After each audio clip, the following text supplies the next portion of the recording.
The following conversation is with my good friend Brice Frillici. Brice is a prolific artist, and he creates in multiple mediums, everything from music to woodworking to illustration to writing, photography.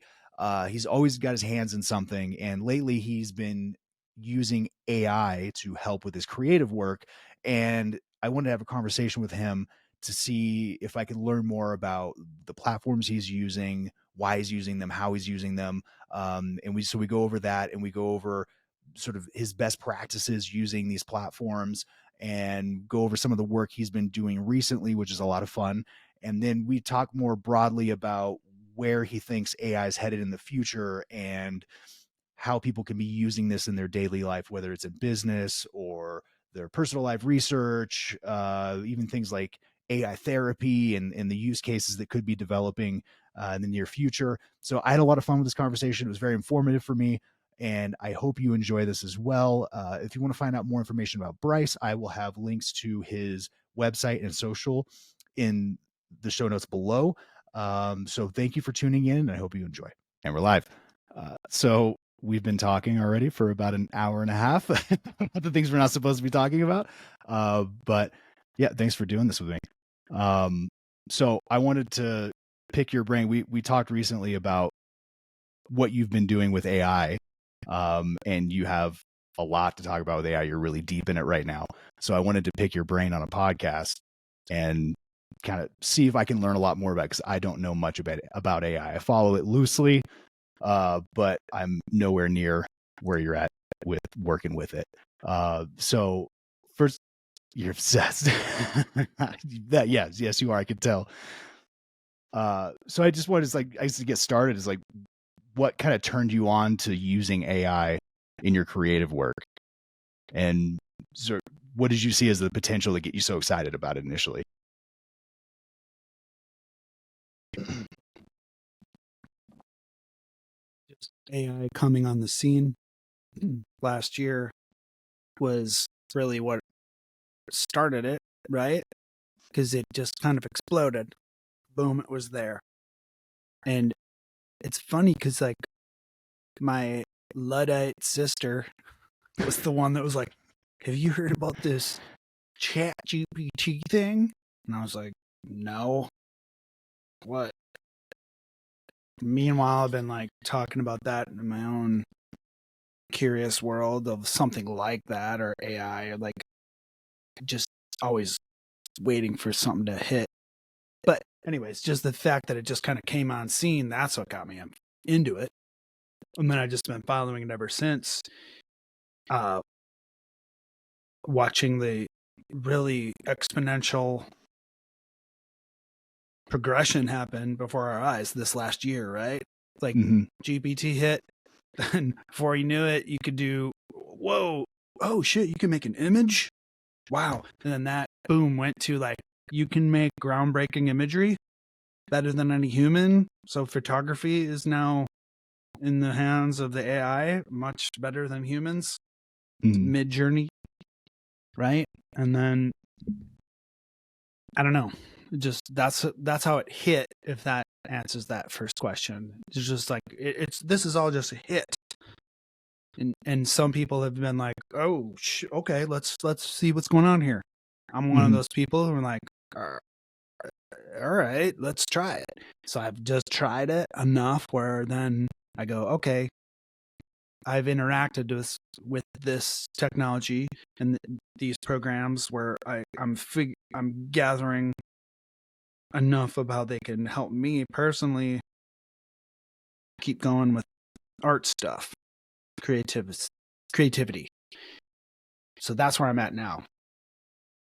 Okay. So I think a lot of people were like, oh, that's interesting when it kind of first came out, and some people played with it, but then some people really ran with it. Like, you really ran with it, you know? So it's like, you're like, right. Oh, I see something here that's completely different than maybe what I thought it was going to be when it was first starting out, or like you really adopted it quickly. Yeah. Like, it seemed when I talked to you, like, of me, course I did. This is, and not everyone has that way of looking at it. Yeah. An interesting, thing there. Some people were just like, this is awful. This is going to ruin the world. Okay, so I can make a picture with words. Yeah. So if I tell it to make a picture, if I art direct this thing to make a picture exactly how I want it, it'll do it. Yes, it will, sir. I'll do anything you'd like. You want to write an article? Yes, I do. Well, it will do that. This is just, you get that first rush of what it could do, and I think the creative mind runs with all the other things that it could do for you as well. Like, oh, my creative mind starts juicing up and goes, whoa, if AI can do this for anyone, then what can it do for me? Like, how can I leverage this? And, just follow the directions of smarter people online telling you about all the ways it can help you or how it could do this for you. And then just getting on board with that curious technological advancement. Okay. Like, wow, look at this shit can do. This is amazing. A lot of people fear the AI. So the fear is the difference between me, that mentality of like, oh, well, what can I do with it? Let's try this out. It's just pure curiosity. It's pure curiosity, like a child. I mean, like, versus somebody who has too much in their mind about how this is bad, which is like not me. I don't know. Okay. So I know a little bit about what's happening, like kind of what I catch on through the news or people I follow online or podcasts I listen to, and I've played with it a little bit, but I know there's multiple platforms that this is on. So like I've used Chat GPT, and that's really the only one I've played with, right? So what are the platforms that you like the most? I know you've referenced Chat GPT a lot in our conversations, but like what else is there, and kind of like why do you seem to favor that? Or I think Midjourney is another one you mentioned. It was like, could you give me a breakdown of kind of like what the platforms are and why you're using certain ones? Yeah. Chat GPT in itself was really the first thing that hit in terms of this AI world. So far that one reigns industry standard in large language models. A lot of other companies try. OpenAI makes ChatGPT. It's a company called OpenAI. It's like Google, whatever. Google has tried to make a ChatGPT version. We talked about that earlier. Yes. Hold on. Sorry. No worries. Podcasting faux pas. Number one. Sorry. Mine's still on too, so it might happen on my end as well. This is my first podcast, but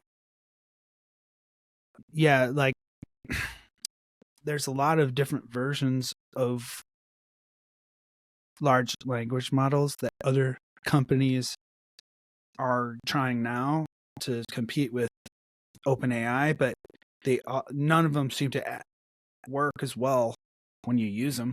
Certain ones like Claude, I noticed that our mutual friend Jonathan Hyslop also has used Claude, because Claude has a capability of being able to intake larger amounts of data. So I was recently uploading like full articles. So like, I don't know, like 8 pages of text. Claude is good at it. It can take in that text. It can go, give me 8 pages. I can process that. Boom. Wow. Claude can do that. Holy shit. That's amazing. GPT can't quite do that yet for whatever reason. They'll be like, oop, too much data. Give me a page or 2. We can't do the large data. So like looking to the future, you go, all right, well, with our large language models, which is what ChatGPT is, just a language processing model. What would you rather have?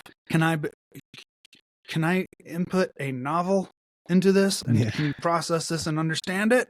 Or can I only do a paper of 6 pages? Mr. Godman. Of course, you're going to want the Godman that goes, no, give me whatever you want. You upload Homer, the Odyssey, and I'll figure it out. And I'll process it back to you, and I'll have this full understanding, this genius full understanding of this, in which we can then have our conversations and work with. Yeah, of course I want that.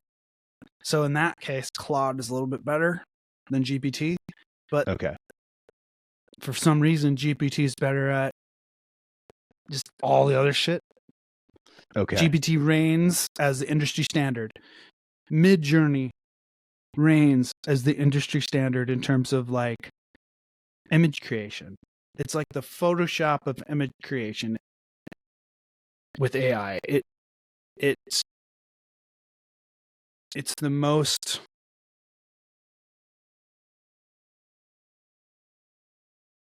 you can just tweak it the most. There's other, just like in everything, there's a bunch of other programs out there who are trying to be Photoshop. You're like image light, yada, edit your photos. All these little tiny little apps you can get on your phone will do things like Photoshop. But really, if you're a professional and you just understand how to manipulate an image, you're going to use Photoshop. You want the most you could possibly work with. That's Midjourney. That's GPT. These are the industry standards so far. And then cut to all the other, like, okay, well, which one of the industry standards is for music making? I don't know. I don't use AI for music making. Oddly, I'm a musician. That to me, no thanks. I don't see the value in it yet. I don't get how to use it yet. Not saying it won't click in later. I don't use it for that.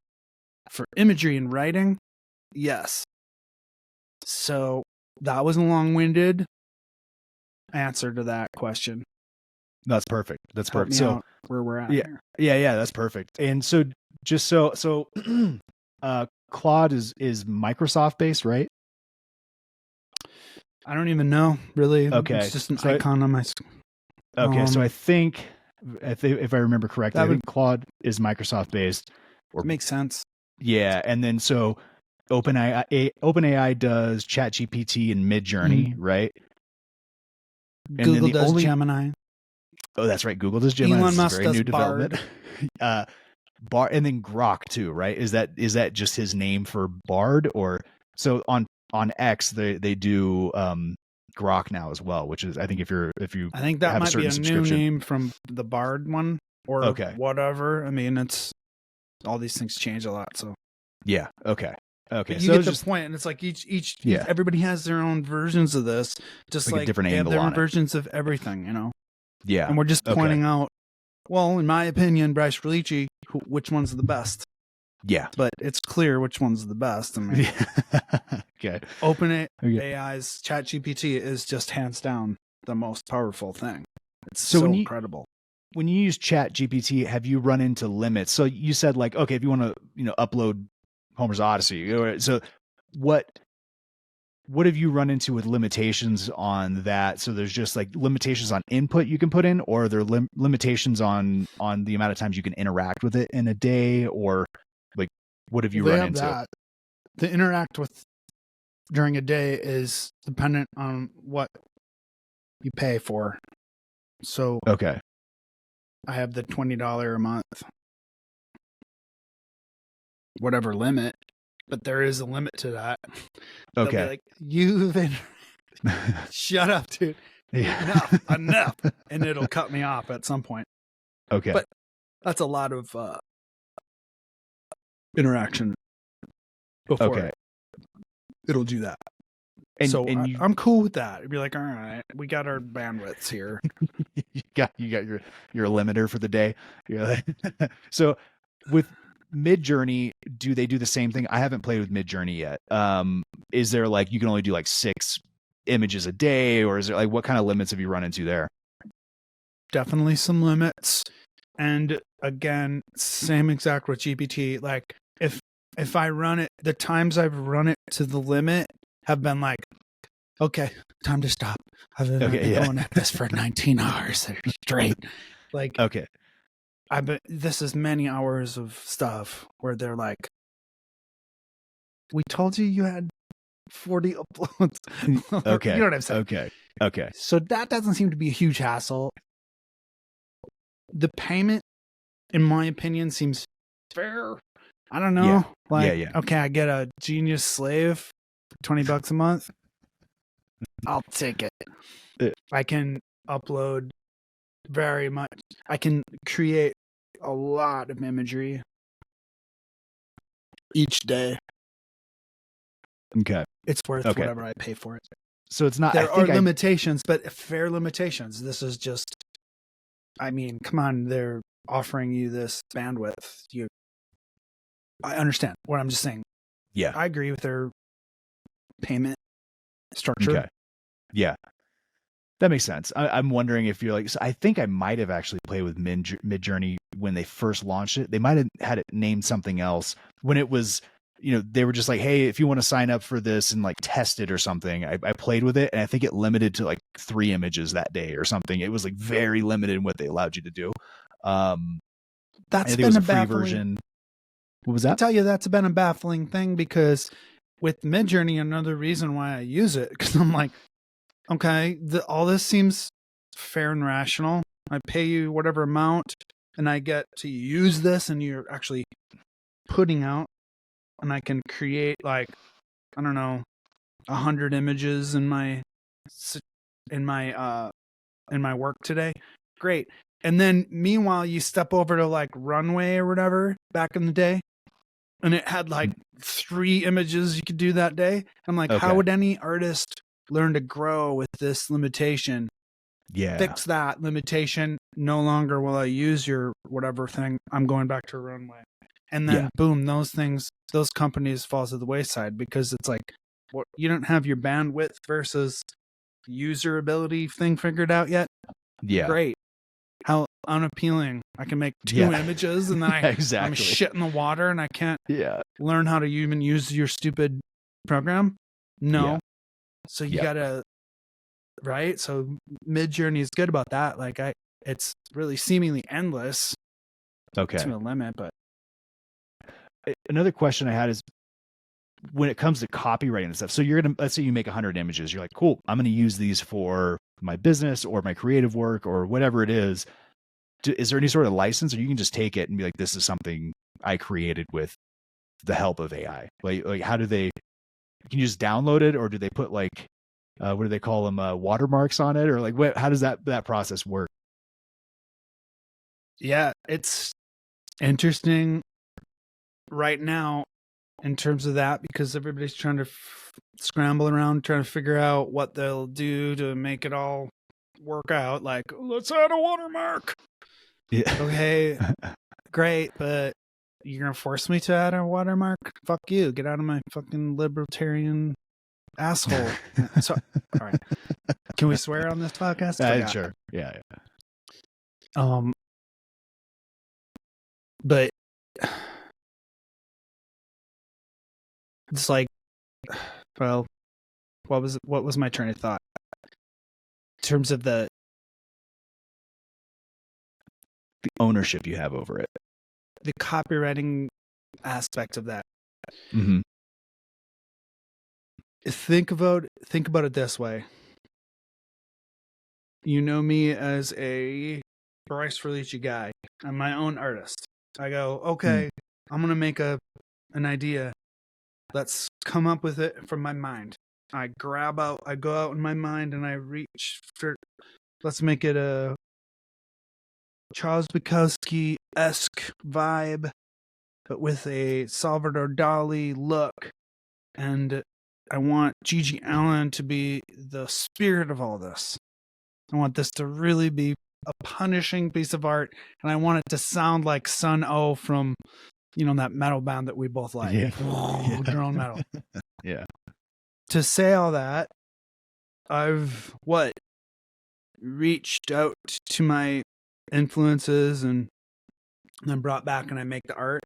Well, Okay, that's what these AIs are doing the same exact way.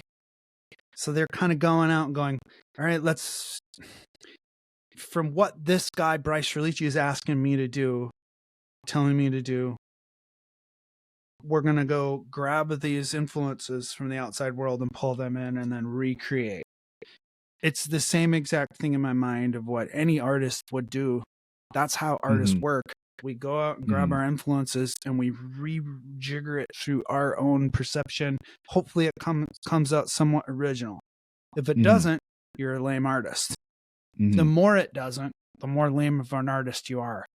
Yeah. The more you're just regurgitating Nirvana. You're a band that has just copied that exact sound and you sound exactly like Nirvana, bro. Okay, you're a good cover band. You have talent. I like your vibe. We also have similar music tastes, but that isn't original. Boom. We can always judge art for its impact like that. It's either going to be good or not. So whatever copywriting an AI is basically like, well, you can check with writing. You can say, is this plagiarism? Find me a spot where it's plagiarism. Go. Press a button. I do this every time I write something with Grammarly. It has an automatic plagiarist check. So you can go, all right, well, no one's technically written this exact thing, so you should be good. Okay. Interesting. And I'm cool with that. I'm like, okay, look, clearly we've all said similar things in life, right? We're all writers. You're going to say similar things, but like, geez, okay, this is fairly not too much exactly like what somebody else has written. I'm good with that. So in terms of copywriting, being careful of that or trying not to just rip off other artists. It's in the eye of the beholder. You're going to know when somebody's ripping off another artist, just like you do when you watch a human artist who's never been with AI who rips off other artists. You'll know it when you see it. It's like that whole court case. What is porn? You know it when you see it. Let's not fucking fuck around here. We all know what porn is. Do we really have to fucking just like, you know what I'm saying? It's like that. Boom. You'll know about artists when you see one. If somebody's cheating, using the AI art too much, it's like using the effect pedal too much of distortion or flange on guitar. It's a perfect example. The flange effect. I like that, yeah. It's like, dude, just use it less. It's too much. Your whole fucking sound is flange. That's all I hear is flange. Okay. So, and they don't have any, like from like just a technical, like using the platform perspective, they don't have a limitation that they impose on you. We're like, hey, you can only use this for research purposes or fun or anything. Like you could just, so I think I've seen people do these, AI generated like NFTs and then they'll sell them, right? Like that's totally allowed for you to just, download the images that you've created with ChatGPT or Midjourney, and then you could upload them and sell them if there was a buyer for them. There's no issues there. Yeah, like speaking quite directly to that, whatever you make image-wise in Midjourney is 100% your fucking ownership. But also, like, they're still trying to figure that out, I think, because I've read other times where like, well, it is, but it isn't. Yeah. Like, what does that mean? You fucking liberal. No, just kidding. But it's like, so far they haven't, as far as I know, I think I'm right here. It's your ownership of this image, because think about it just logically, like, well, you created it with your mind and words. You wrote the thing out. I want an image to be this, make it look like this, with this style, with this is the audience I have in mind. I mean, that's you originally trying to create something, and then it gets created. And like the fact that it looks like another artist because you said, please make this look like a Dolly painting, but not be one. I mean, that's fair in my mind. That's how artists make art. We reach into our inspiration, and we pull out that inspiration and recreate. Yeah. And in this case, the AI is just doing the work for us. So I don't have to paint it with my hand. That's what you've been making me think about. Like, if I had an image of my mind of a painting that I'd want to create, but I don't have the technical skill to actually paint it, it's very similar in a way. We're like, well, this technology is doing the paintbrush strokes, but I'm the one that had the idea or some version of the idea and curated what I thought the end result looked like closest to what I wanted. So it's pretty incredible to be able to do that. Idea to realistic. You're like, like creativity starts from an idea. It's all you have. Whatever happens from there until you can touch something, however you get there, it doesn't really matter. Well, does it matter if a machine helped you get there? No, you're using tools to get there. So, boom, I got there using an AI tool and a saw, and I cut this wood, but then I tweaked it like this in the AI. Like, all the tools to me don't have place here. It's like, all right, well, whatever it takes to get to the thing. Okay. Is that too weird? That perspective. No, I like it. I feel like I wanted to touch on like a lot of the ethical type stuff later, but this is kind of feeds into that too. Like what are like the ethical considerations of copyright, or like what is the creative process? What is like legitimately a creative work of an individual if you're using AI tools, but you could just view them as tools, like a painter has a paintbrush, or a musician has a guitar, or the recording equipment that musicians are using to, a lot of that stuff is being very digital now, and a lot of automated tools in the recording process. And so you're like, okay, well, how much of that is, some people are like, oh, the only thing that's real is, you did like an analog recording and that's like raw and that's real and you did it the real way. And then there's the other end of it where it's like completely digital. You didn't even use an instrument and you used a somewhat automated recording music production tool. And then so like, okay, where's the line? Modular synth versus yeah. Modular synth is a good example in this discussion. It's like, well, I'm not sure it is, but you know what I mean? Like, okay, is how much is it the person making the music versus it is just a machine making that? Like you press play and you can kind of walk out of the room, and then it'll make whatever it makes. Right? How much can you credit Brad, the guy who's like, okay, Brad, nice music, versus somebody who's written a song and played the instruments and recorded each track? That's something to question in terms of like ethical copyright stuff, right? But, or even just questioning how much of it is a creative work from a human, I guess, would be part of that consideration, right? Because people have like a pure like a purist way of looking at things, right? So some people are just like, that's not music. Like some people look at I don't know, a DJ. This is another, I guess maybe going with a slightly different direction. A DJ is not a musician, right?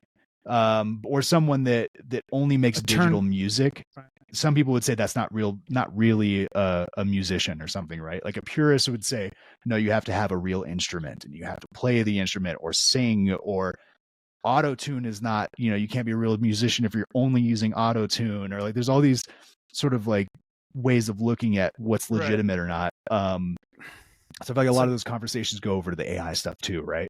But I like the way you view it. It was like, it is a tool, and it's still how the human interacting with that tool is manipulating it or giving it input and ideas. What if you especially if like what if you build the instrument? Be like, well, you didn't play that instrument because it's just a computer. Be like, bitch, I built the fucking instrument.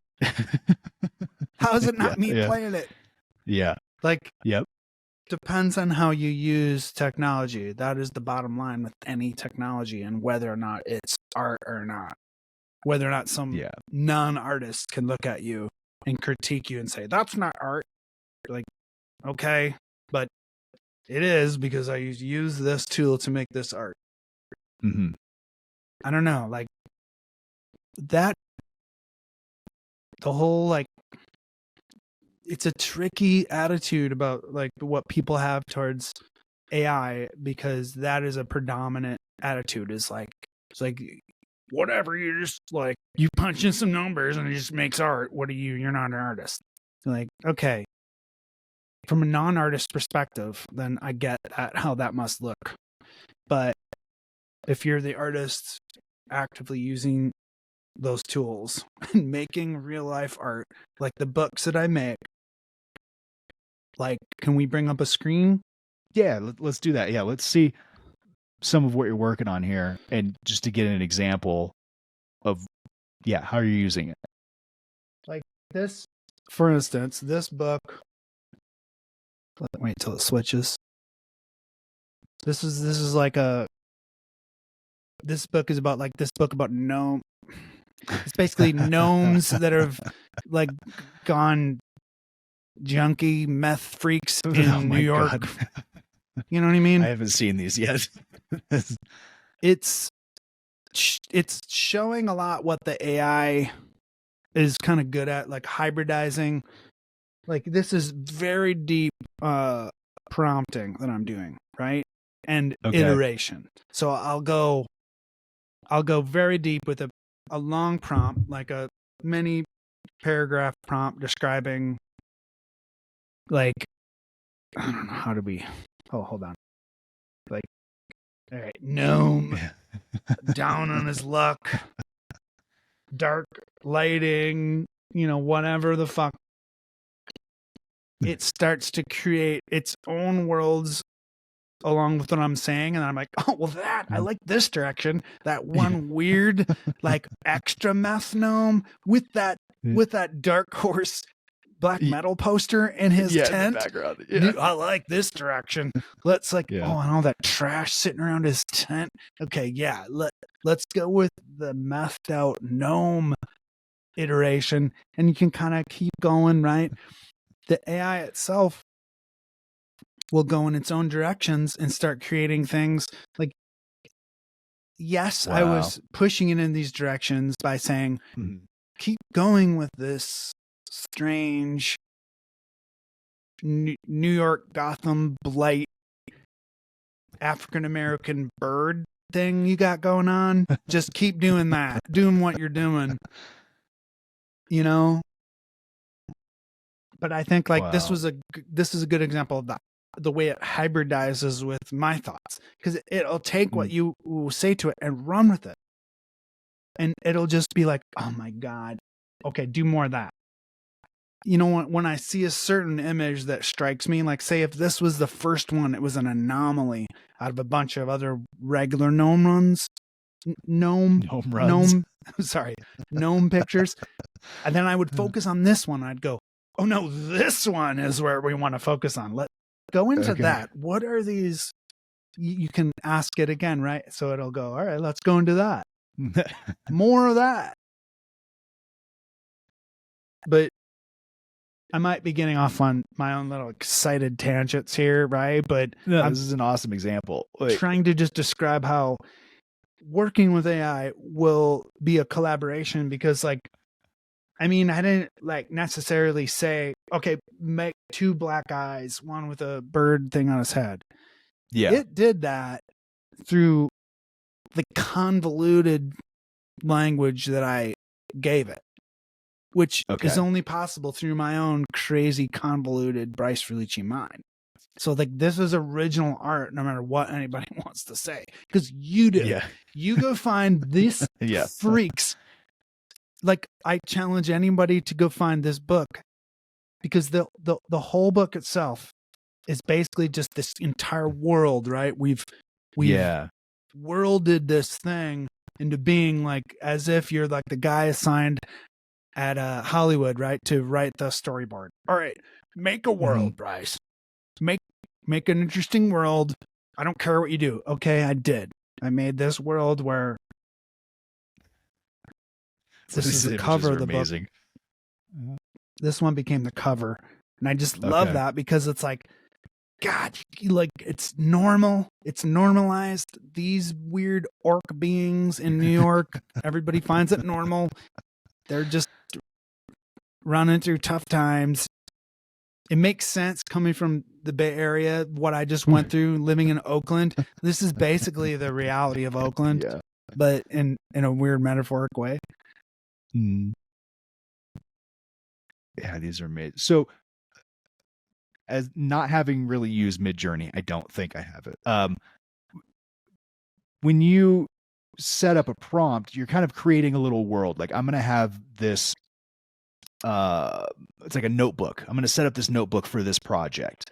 And then I'm going to give it an initial prompt of what I want. And then it spits out, does it spit out one image or does it spit out like 100 images? And then you can say, you click on one image, like, I like this, go deeper with this, but also do X, Y, Z.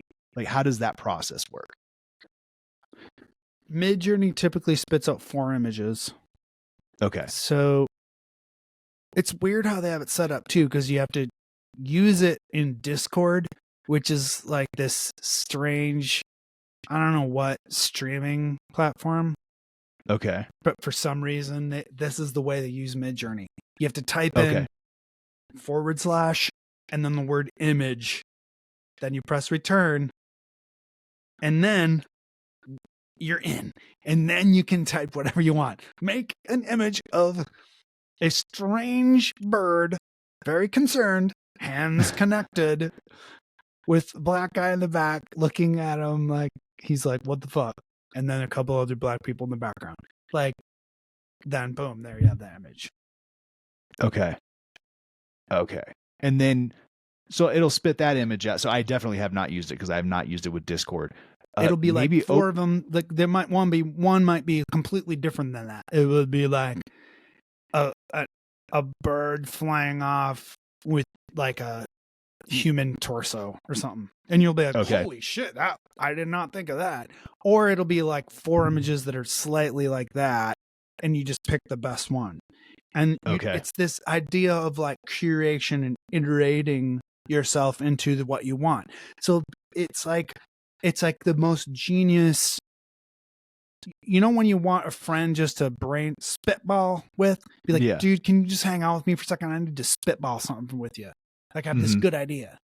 So you go to a bar and you're like, all right, let me just fucking go, dude, because I got some shit. Then you'd be like, well, how about this? And then boom, it spitballs with you like that.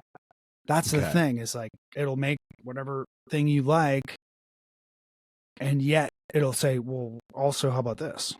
I thought of something might be better. And it is better. It does make the better thing. It is better than humans. Photography wise, we have reached a singularity with photography, hands down. They have not gotten there with video yet. Sora. Yeah.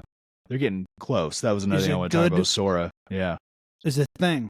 That's a thing that we have to pay attention to now. That is a time fucking thing. Boom. Nothing will ever be the same again since Sora hit. But anyways, it's not there yet because it's just still sort of not available to us, right? Oh yeah, that's another question I asked. How are people getting these videos that they're creating with Sora? Is it just people that are in the test version of it and they get to play with it and then they're uploading those? Because I've seen some of those crazy videos.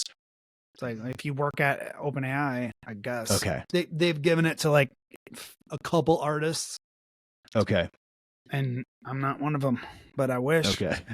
But like sound wise, I don't see anything interesting happening there, but that could be that I'm just not interacting with that technology yet because it hasn't hit me. Because for whatever reason, I don't find that beneficial. Like, all right, show me technology that's beneficial to me. I can already make music instantaneously. I don't know what. Why is the AI better than me? I can already do that, but I can't write instantaneously, and I can't visually make images instantaneously. So that is just invaluable. Okay. So with this process, you were talking about it'll spit out 4 images, and then how do you hone down from there? Do you select an image and say, yes, more of this? Or do you say, I like number 4, but give me like 10 images related to this with a slightly different flair to it? Like, how do you prompt it after the first initial batch of 4? With Midjourney, there's a lot of different options. You can say, all right, this is good. Let's zoom in, make this, or zoom out, make this like, I want to see the full scene of this image we're looking at here with this bird beak guy, right? Oh, that's cool. And imagine now you could see 30 feet at each side and up and down, right? You could see the full scene, and then it will create a scene for you. And then within that, you'll see stuff you're like, oh shit, I did not expect that. For instance, let me try to access an image where that really happened and it blew my mind, because there was this one. Are you familiar with the term and the person Loab? No, I don't think so. Digital demon that people are. I think I've heard it. Yes. Okay. Now you remind me of. I've heard of it. I haven't gone deep. I've just heard a few people reference it on podcasts or something. People have said that there's a demon in AI. Yeah. Her name's Loab. Yeah. Okay. And here's what she looks like. And it was like, okay, Loab was an algorithm that got like something got caught on a loop, and it kept making the same image over and over. Okay. And at some point, I was making this image and randomly created a Loab. I thought that was an interesting moment. But let me see if I can fucking find it. Yeah, these images are wild too.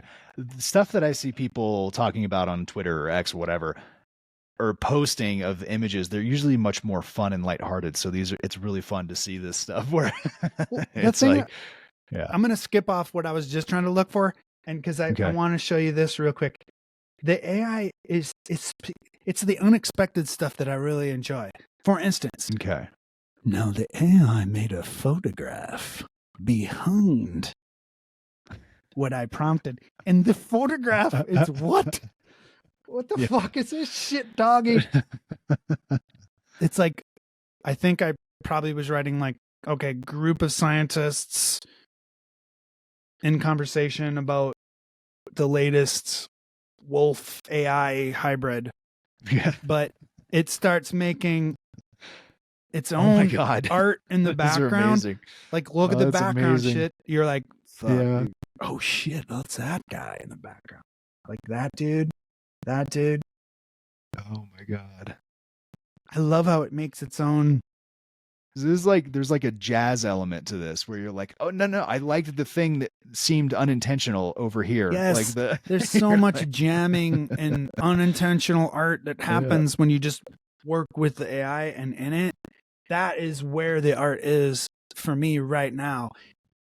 Essentially, I'm just like this artist who like, all right, here's what's going on right now in AI. That's what my art is.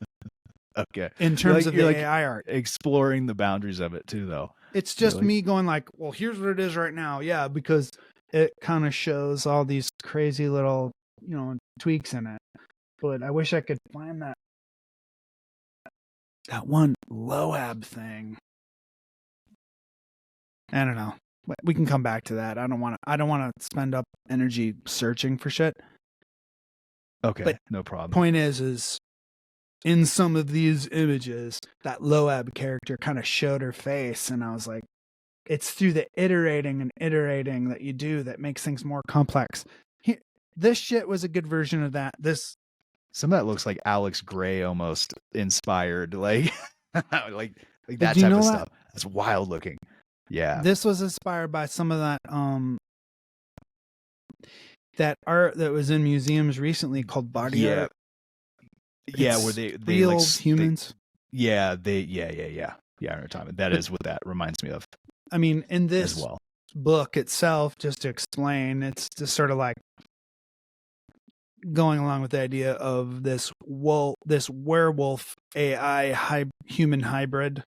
That's what the book is about, just for fun, exploring this thing. Like, we're gonna get AI werewolves pretty soon, like that. Yeah. But anyways, I like. This is a good example of how the AI will take something and run with it. These are one of very many of these that I curated. That would just keep doing these crazy different versions of like whatever I'd ask it. Like that's many versions of the first one of that. You know what I'm saying? That makes sense. What I'm saying about iterating and getting all weird. Oh yeah. This is the kind of shit you'll get. It's like, okay, I would never have thought of this as a human. Yeah. The AI will be like, all right, I'll do the next thing. What do you want? You want me to keep going with this? It's crazy to think how long it would take an individual to digitally create this as well. If okay, that one might have been more simple, but some of these are like, they look like metal, like artwork on metal albums or something. And if someone were to paint that or digitally create it, it would take so long. And then that's not even adding the part where like, I don't know if a human mind would come up with much of or most of these things. Yeah, eventually the human mind will come up with that image. Yeah, well, I guess you're going with it. So I'm not saying it's 100% the AI, you're prompting it. But like, yeah, some of these combinations, it's like, what do they call it? It's like a chaos generator or something. Where it's like, throw it in here, make it more weird. Oh, I'm going to pick the one that seemed the most strange out of that, and then okay, now that's our new base. And that's that's the random stuff. That's the human element coming in, going, okay, AI, you keep feeding me shit. Let me do the genius work here. I'll pick out and show you what the genius shit is, and then I'll go, okay, out of those 8 that you gave me, AI, this is the genius one. Now go with this one. Now redo that. And I am able to just sit on this fucking pedestal, right? Of like, if you do have a vision as an artist, it's a good place to be working from. If you have no vision and you don't know what you're doing, then you're just going to ask AI these random questions. I don't know. I make his hair longer. Make his eyes more piercing. I don't know what to do here. What are we going to do with this? He's so ugly. He's so mean already. He's perfect. Fine. If you don't know what to do, then that's on you. But I could tell you a million things to do with this guy and a million other guys. Endless. It's just part of being a creative person. I have ideas. So for me and for creative people, this shit works very well with, because it just interacts with you in the exact way that you think. You're like, well, I already think like this. Yeah, let's see what he looks like with horns. Let's add them. And I could just add them. Or, So could you create like a world in this where you have characters and you're like, okay, well now we've solidified this character as Tom, and then Tom will always interact with this environment? Or like, do you have that kind of flexibility with it? Or is it always one image batch after another and it's always slightly different? Can you keep a consistency? Like you develop 10 characters and like, okay, now these are the 10 characters in this world. Now use these 10 characters within this world and let's describe what the world around them looks like. Like, do you have that kind of flexibility? For sure. Consistent characters development has been a thing since Midjourney came out with it. And I've practiced it along the way in its development. And like at first you couldn't do it, and then you could all kind of do it. And now there's even like, let me share a screen. Let me see. Let's do another screen share. I think that there's even a GPT that is specifically for that. Interesting. In ChatGPT, let me just look. And by GPTs, if you don't know what I mean, these are little mini apps of specific direction within ChatGPT. So I'm in ChatGPT right now, right? Mm-hmm. And I'm going to go. By the way, I want to go deep into this at some point later after you show me this example, because I want to fully understand what you mean by that, like what a GPT is, like what an app is, how the function works, how you develop one. Yeah. Okay. So in this, so here I just typed in consistent character. Boom. Okay. Looks like more than me have thought about this. See, look at that. Yeah. So it's obviously a thing that people want, and I get it because I've tried it too. We've all been working on this last year in our various ways. But here's a way to use this GPT. We could just use this guy, start chat. From here, I guess we kind of have to describe what GPTs are, and then real quick. Yeah, that'd be great if you could like run through what a GPT is and like how they get developed. I think that's the part I personally don't really understand either. So right. So let's then bookmark this and go back to one of my GPTs. We'll just go to Hearn 2.0 by Brice Frillici. Brice Frillici's Imagination Reimagined. So that's the GPT is just as much, it's like a mini large language model attached through using, it's like me building a mini specific specialized large language model within ChatGPT. So I'm saying, okay, I've built my mini one within your huge structure. What that means is I can go, let's edit my mini one. Let's go in there. Let's edit this fucker. How can I edit it?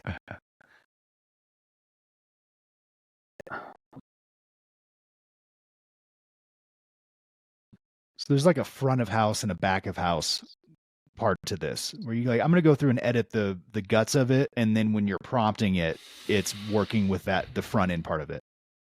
Yeah. And I'm realizing for whatever reason now the edit button won't work to let me show you the inside of it. Oh, that's interesting. I don't know why. It's like because that would help me explain it.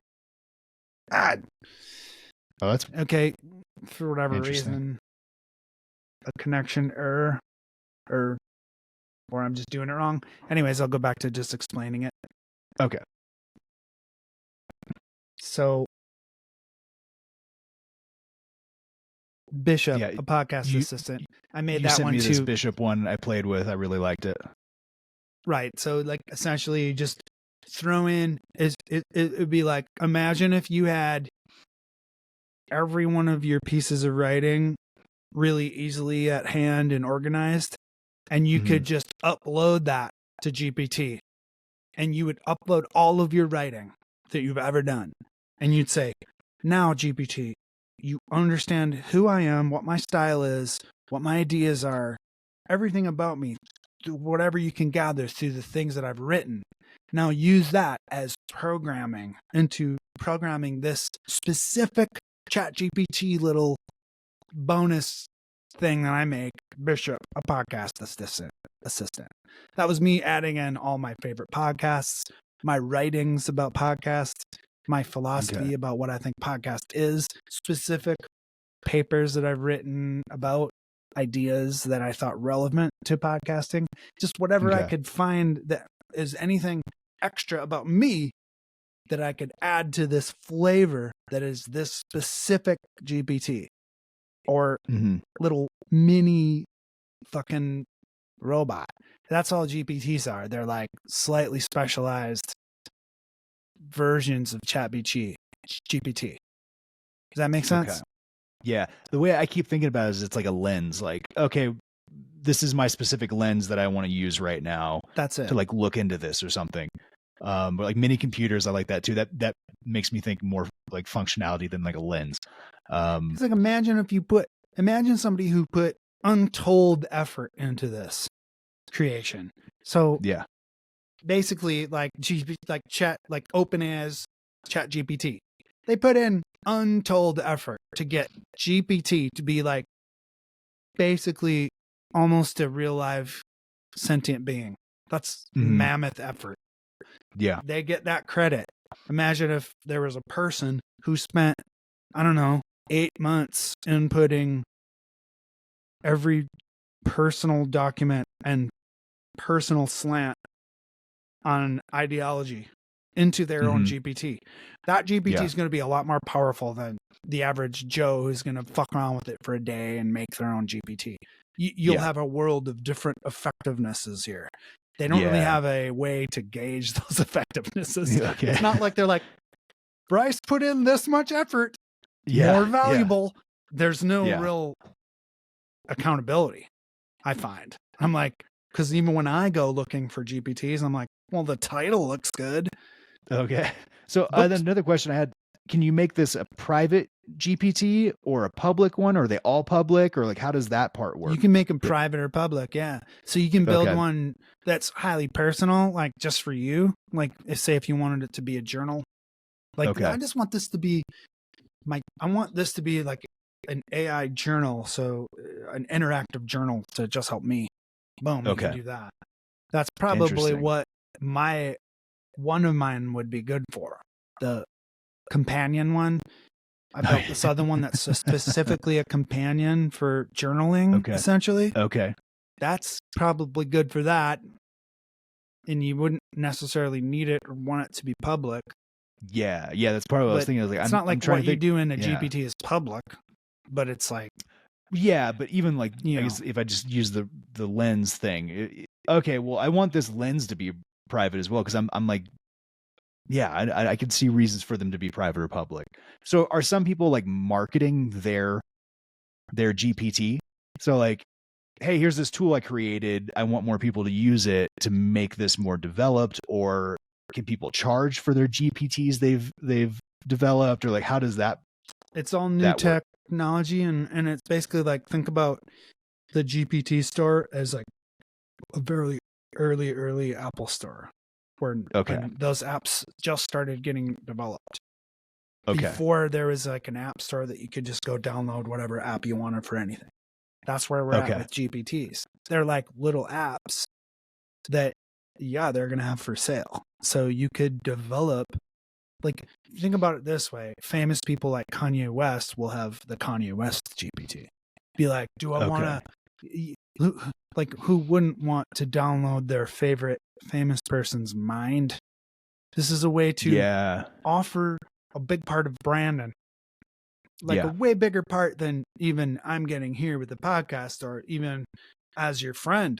Like, imagine if you're like, well, there's a deeper version of me that if you really want it, you can pretty much go really, really deep. I go, here's how deep I go, audience. Here's how deep. And you say how deep. You go, I offer my most inner thoughts. Oh my God. Or like, imagine like a person who would offer different levels of their thoughts. You want a version 10? This is every bit of my honest thoughts. Versus version 5, you'd be like, well, you're getting what my wife gets. I don't know. I'm brainstorming, but I did not even think of that's a really interesting. Or you could do historical figures too. Like, I want to like consult the Plato Oracle. I have a life decision I want to make or something. You could do it for historical figures, or you could, and if somebody consulting or something. Like, I want to know what Elon Musk would think about this thing I'm developping, or whatever. Elon Musk's really cool. like, think about how valuable, like a full access to Elon Musk's mind. Imagine if they get to the point where they're like, okay, we're able to map a human mind, and we can sort of put that into a GPT. And you have all of that access now. Yeah. That's like nothing we've ever seen before, ever. You can download the Elon Musk app and essentially be able to think like him. And then it just becomes like, how do people learn how to access and utilize other people's minds? Like, well, I can do it with ChatGPT, so I think I could do it with Elon Musk. If I was given Elon Musk's mind, I wouldn't know how to use it like he knows, but I could probably come up with creative ideas to use his mind as the creative person that I am. Like, Yes, I want access. Please sign me up. Is it free? Mm-hmm. Thank you. Yeah. $20 a month? Whatever. Give me his mind. Yeah. It's like shit like that where we could be thinking forward, and how eventually this is just all humanity coming into one big strange hive mind of connectedness, of like, it's that easy just to get connected into each other's minds, or like to share each other's minds.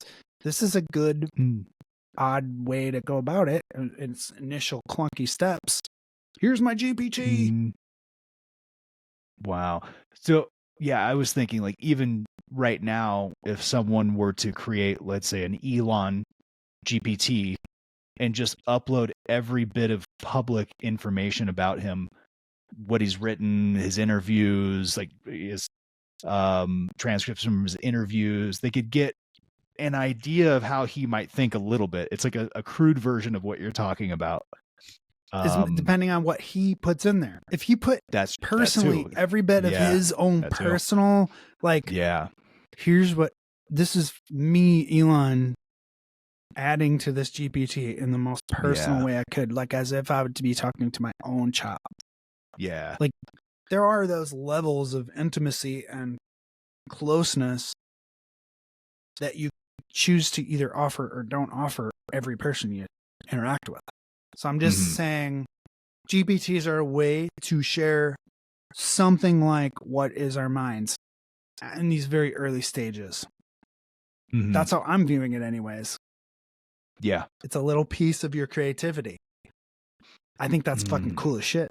It is just very to cool. even give us the opportunity to do that. It makes people like that don't know anything about programming to sort of feel like, okay, I just made my own GPT. I kind of feel like I can now do this. But it's not like I'm making GPT, you know? That's another question I had that I asked you previously in a conversation we had on the phone. How are you programming this? So when I think of programming something, I'm thinking code, right? But this is all language based, right? So you're prompting, and so everything that's being done in these GPTs, these like app versions of the GPTs, it's all just typing prompts, right? So you don't have to know any coding. Language programming. It's called that. It's exactly how it sounds. It's like, that's the whole way that this shit is being created, which is a different way than, say, Python or learning HTML, which is like our traditional understanding of what programming is. But with this new invention, they're like, actually, really, it just responds to natural human language. You just tell it what to do and it does it. That's where we get one of the coolest things about it to me is like, oh my God, you're opening up a whole world. If someone can type in English, or not even English, someone can type coherent words or sentences, now they can program something. It just removes that roadblock of like, well, you can have your idea, but unless you know this strange other Chinese language called programming, then and how this one fits with that other one that you have to learn too. And like, you know, it's like very complex and not user friendly. This is again, we're coming back to this idea. If you have the idea in your head, that should be enough. And what is the real creativity? What is the real greatness in all this? It's the idea. It all starts from that. Every creative endeavor ever starts from, what is it first? It's the idea, a cool idea. Everything else is just a clunky means to express that idea. So if we're bridging the gap more and more with AI to get our ideas out, then it doesn't matter how they come out, in my opinion. It's like, let's use that tool for getting them out. Did that just sidetrack us? I forgot. No. I think it totally relates. And I'm every time I talk to you, I'm like, oh man, I'm more excited about this. Because like most of what I hear, you know, not most, I hear a lot of negatives too, right? So when you hear people talk about AI, there's a lot of the fear part. But I don't hear a lot of people talking about it and like, this is how it's changing the world in a positive way.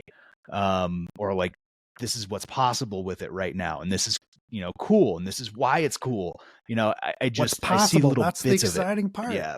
It's like, why not focus on what's possible? And like, you know, in anything in life, right? You can always be like, well, it could be this or it could be that. It is a glass half full, glass half empty.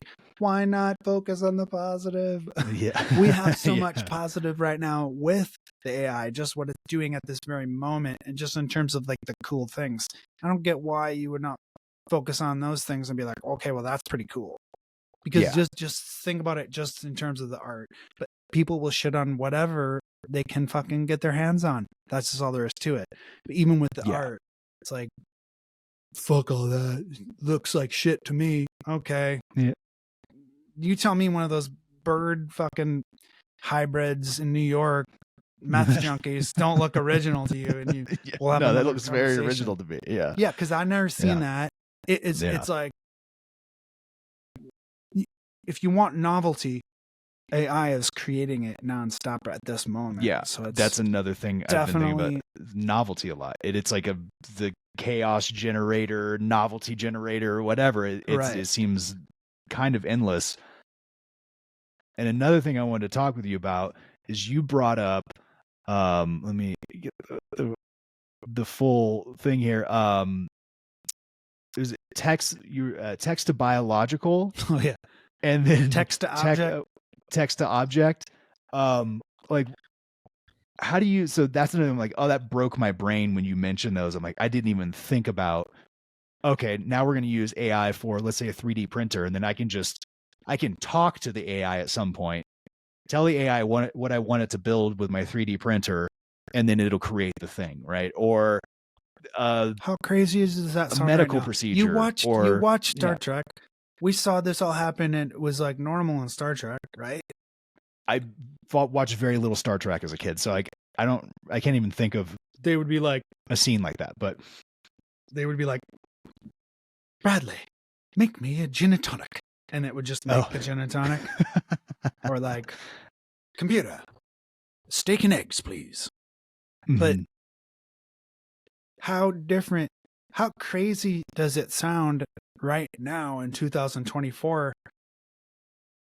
that we won't have that in like very soon, considering the fact that now I can go, Bradley, make a movie about about an AI dog that takes over the world, and it will.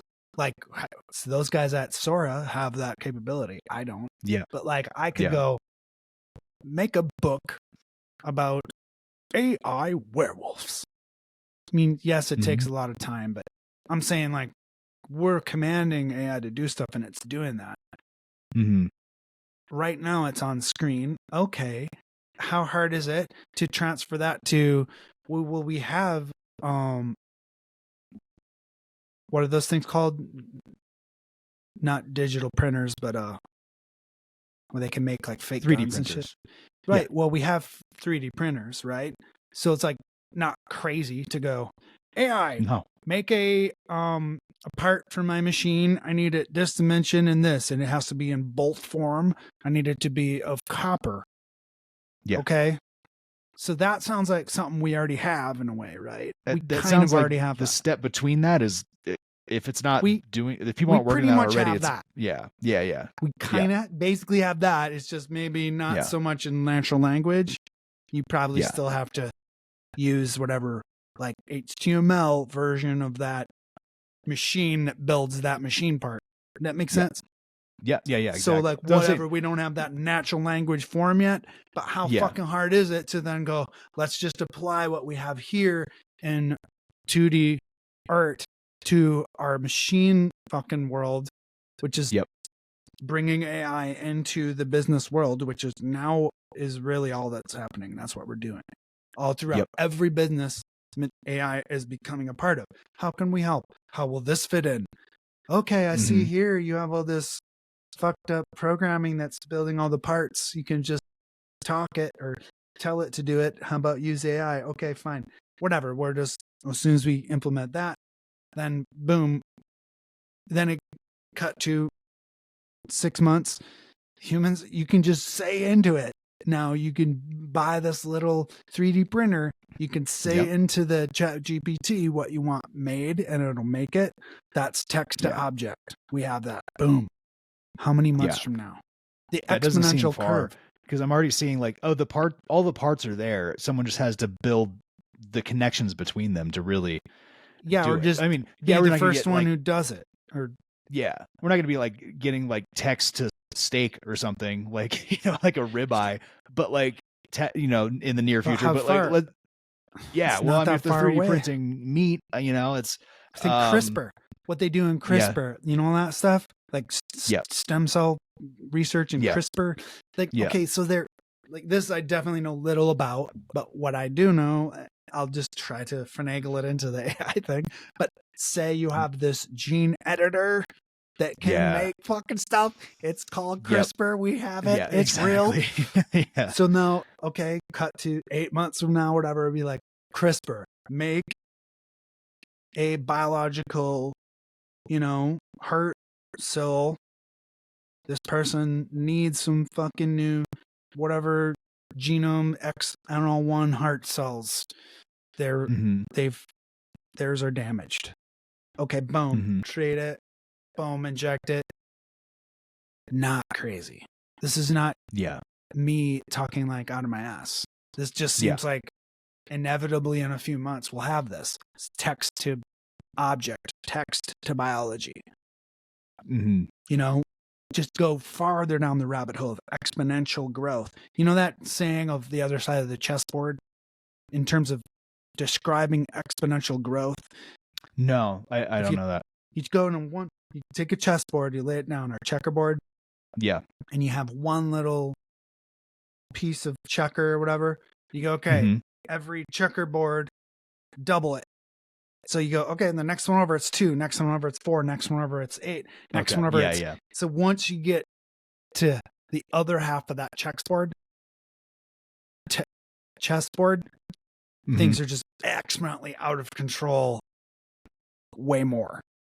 That's trying to, give an analogy or what's the word, metaphor, analogy or metaphor, whatever it is to describe the exponential growth of things, which is then always important when you're thinking about AI, because you just go, all right, well, in AI, it's going to be so much exponentially more possible in fucking whatever months you want to give it, like 8 months or cut to fucking 5 years. Then think about the exponential. If keeping that exponentialness in mind is always sort of important in these conversations. If you can do that, then it kind of blows the mind open, because you're like, okay, well, clearly then that's going to be next level. Does that make sense? Yes, the it approach does. To the thinking. Yeah, it totally does. And so just going back to more like ethical type concerns, or like if you're thinking about the future, good and bad, it's like it opens up a lot of those questions for me, where I'm like, some of this I see being amazing. Like, okay, how could that revolutionize medical care? Like, how could it revolutionize, whatever? There's a million different ways that could be beneficial. But then I'm also thinking like, okay, how hard will it be for the physical world to keep up with that type of growth? Like, just like purely like a logistical standpoint, like the materials, like the building out, if it has to build that infrastructure, where do these materials come from?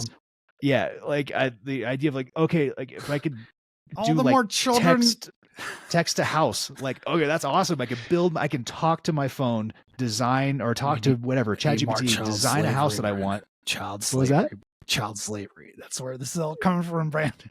What are you talking about? What do you mean? This all comes from child slavery in the Congo. Oh, yes. What do you think all this AI shit? Yes. Yeah. If you want to trace it back right now, all of this is based on conflict minerals and fucking child labor. AI will build it for us, but who's mining the stuff? Child. Yes. So there's like the raw material part, right? So like, if I could design a house with ChatGPT or some version of it, some AI, and then say, okay, how does this fit here? And then there's robots that could build the house, whatever restraints they would have doing 3D building a house. But then that doesn't solve like the material problem, right? Like, where are the materials coming from? How are those being extracted? And the time delay. So some of this is going to happen really fast, but some of it's going to hit bottlenecks, right? Or like For I don't sure. know. It opens up a lot of like, I see like positive and negative things, but A bazillion things to factor in. And like, yeah. obviously my, you know, fun creative speculations are just that. It's not like I'm saying I also have all the answers to this. And No, that no, it's I know, only I know. great. Yeah, yeah. I'm just being that guy who's like, okay, it's for this podcast, just be your version of positive of AI thing. Okay, great. Yeah. That's where I stop. Of course, Okay, there's lots of things to factor in, but you know, like with all technology, we factor those things in as we go, and they all seemingly kind of work out however they would, but certainly doesn't erase the potential of any of the technologies either. The fact there will be other work involved,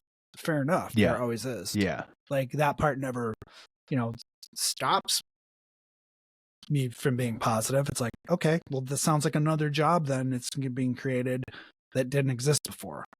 There certainly will be managing the AI is the quite a few of the jobs coming up in terms of people's job loss fear. Yeah. Yeah. Like, That's another. Who do you think's I going don't to see how we manage get the around AI? that.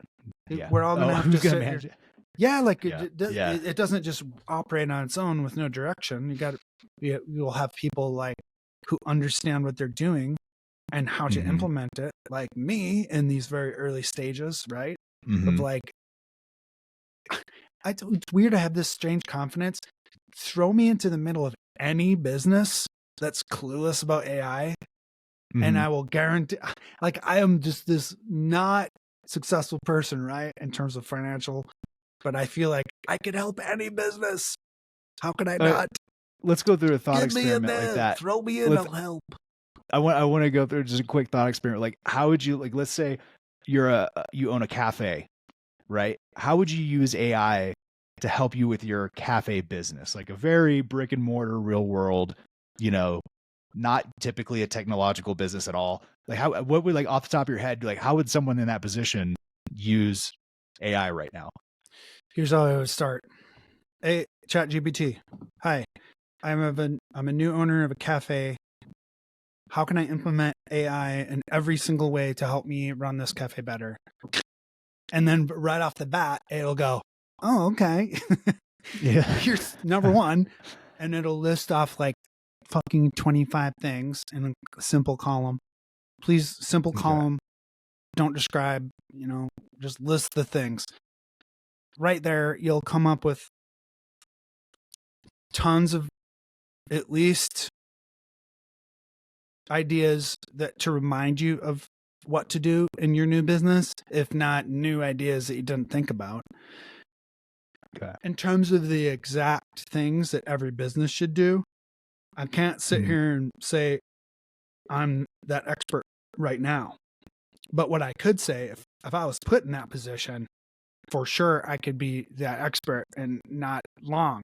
It's more like I can only do so many things personally. I'm working on art, music. Yeah. So, I mean, to list off, okay, as a business structure, how will I help your business? Yeah. That this shit is like, the thing of it is like, I've tried to do this for a few businesses. And I think I creeped out some guy, this dude was giving me this massage place near me. Like I got a few massages because I got hit by a car recently. I was like, okay, let's fix this with some massage. But anyways, that's right when ChatGPT came out. So I was like, how could ChatGPT help businesses? Let's look into this. So like, there's tons of stuff where like, you know, there's tons of these GPTs and directions you can go in terms of how you could leverage AI to help your own business. So I would write up this huge, like, long paper, and I was trying to give the dude this to be like, does this help you at all? And like, I remember enough pushback where I was like, okay, this person is feeling like they're being spammed by me, and that is definitely not what I'm doing. So they got their wrong idea or whatever. But I was like, dude, I have a huge list of things that you could do to help your business. I did that for like 6 businesses just to show myself that I could do it. That makes sense. Be like, okay, well, I can kind of, hey, brother-in-law who collects rocks, this guy Todd, hey, I developed a business model for you. If you ever wanted to sell those rocks online, here's the business model. I don't know, I just did it. GPT. And I gave him that. He was like, sweet, bro. Not sure. I'm not a fuck. I gotta go to work. Bye. Whatever. I think you get my point. Yeah. By the way, your image is like, okay, you're seeing that too. I was curious if you were seeing that. Give me one second here. Okay, maybe we're back. So, we were talking about how, just to bring it back to like the cafe example. Yeah, how would someone that owns a cafe use AI to help their business? And I like the idea of like, okay, let's brainstorm like say 25 things that every cafe owner should do. Okay, that's cool. That's one thing. And then how else could they use it? So like off the top of my head, it would be like, AI, give me branding examples for my cafe, like the design of my cafe, like the menus, or a website, or the text on my website. How should I? And it's like things like that. Like, are there other things you can think of that? The most basic answer to that specifically would be, okay, your web developer, have him or her use GPT to develop your blurbs. Because think about how much time that saves in itself. Just that one thing off the top of my head. Because you've written things as a writer. We all know, just for one page of well-written dialogue, it doesn't just occur instantaneously. It takes time. So like whatever time that takes you versus a brand new writer, you know what I mean? Maybe accomplished writer can whip that out in 25 minutes, but how much shorter, how quickly could they possibly whip it out? Certainly not in seconds. And you can do that in seconds now with GPT. It's that simple. Writing in itself, if this podcast could just be about just writing, I could probably fill the podcast with just that. Yeah. Just how it helps with that. Simple tasks that just take away the time that you would normally spend doing that. Much less gathering imagery together. I mean, it just takes away so much of the time that, like, you can use it as your slave. It's a fucking assistant. Sorry. It's an assistant that you just utilize for all the stuff that would normally take a lot of time. Yeah. So, God, it's just endless how much you could use it for a cafe versus like any company. Just get me in that job and I'll start coming up with the ideas, right? It's like, I'm not going to sit here and, you know what I mean? Like, I want a real job these days so I could just see if this really works. That's another thing I keep thinking. I'm like, I should just get a regular dumb job and just press the AI thing and see if I can like turn a company around. Is that possible? I have that like weird confidence, but are there AI consultants? I mean, I'm sure there's high level AI consultants. Like if you're like a Fortune 500 company, you're going to hire an AI consultant, right? There's but like, are there people that now, do like, now there's like, what's it called? It's a specific thing. It's like director of AI. Okay. It literally is like, that's its title, director of AI in any given company. All the smart companies have that at this point. If you don't, I don't know, you're behind already. Yeah. For sure. I've heard. I'm trying to think of like how like a small business would use it. Like the examples you gave are great. Like I've heard of real estate agents using it for the description. I've heard a lot of people complaining about it because they're like, now all the descriptions for properties are AI generated because it's like, no one wants to sit there for an hour and try to write out a stupid description on shit something. Like that bothers me to no end. Okay, so when you're looking at real estate, you need the human description of that real estate, because without that, you're just not at all satisfied. You get this AI description. Who fucking cares, right? Plus, when people are like, you sound like ChatGPT. What do you mean more clear and concise? What are we saying here? What's the purpose? If you're trying to be a poet and you want that total romantic human vibe, then maybe if all you do is chat GPT poetry, maybe it won't come across, right? But it's like, depends on what you're doing. Yeah. If your job is fucking real estate describer, then fucking don't waste your time. Yeah, exactly. I'm just thinking, like, there's so many tedious things I can see this working really well for. Like, like writing a description on that, or writing some description on a website, or what, it's like, okay, it's information that needs to be there. There's context that needs to be there. So I haven't developed my website yet as we're having this conversation. I'm going to play with that for my website when I build my website. Okay, that seems like a fun way for me to use it as an example. Perfect way. And then you can uber focus on the creative stuff, because you don't have to deal with like, wow, I just saved myself really 2 days of like tedious, stupid text, which I really don't need my personal skill for. This is something that if I was rich, I would pay somebody to do. Yeah. So if the more rich you think you, just imagine if you're this bazillionaire who can pay somebody to do whatever, and then go, okay, well, I have that. It's ChatGPT. Implement it as much as you possibly can in that same sort of greedy way, like capitalist way. Like, okay, great. How can I don't want to do this. Like, let's make it do this. Yeah.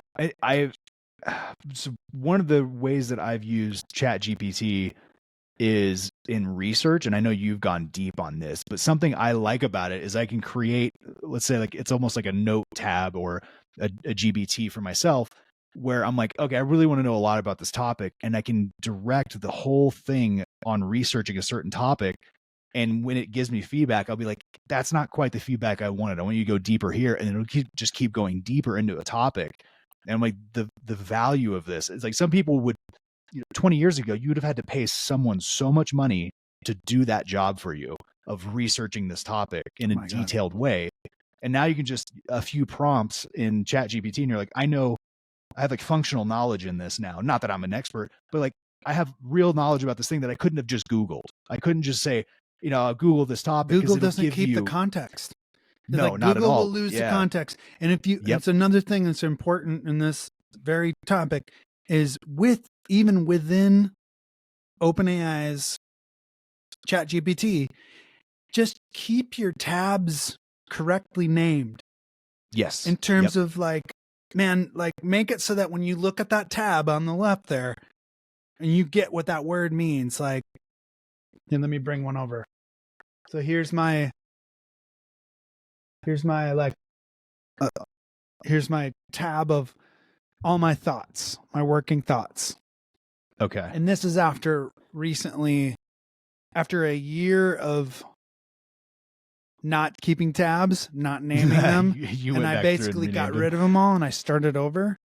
Okay. So this is me about 3 months ago going like, okay, I'm going to erase everything that I don't keep thinking of. And I'm just going to keep the ones that are like, they're like ongoing thoughts. And I think that's kind of a neat thing for now. That's how we can do that within, ChatGPT, right? So I just like my fucking thoughts on Paul Selig, right? They're there, and I can re-access that. Much like, unlike Google in the past, where I would Google something and then I would forget about it, and I would re-Google it again throughout time. Think about all the shit that you probably Googled and just don't have now. Like, it's like, well, it's kind of lost in the shuffle of my thoughts. I thought about it once, and now I don't know what I thought about. Here's a way for us to like kind of keep track.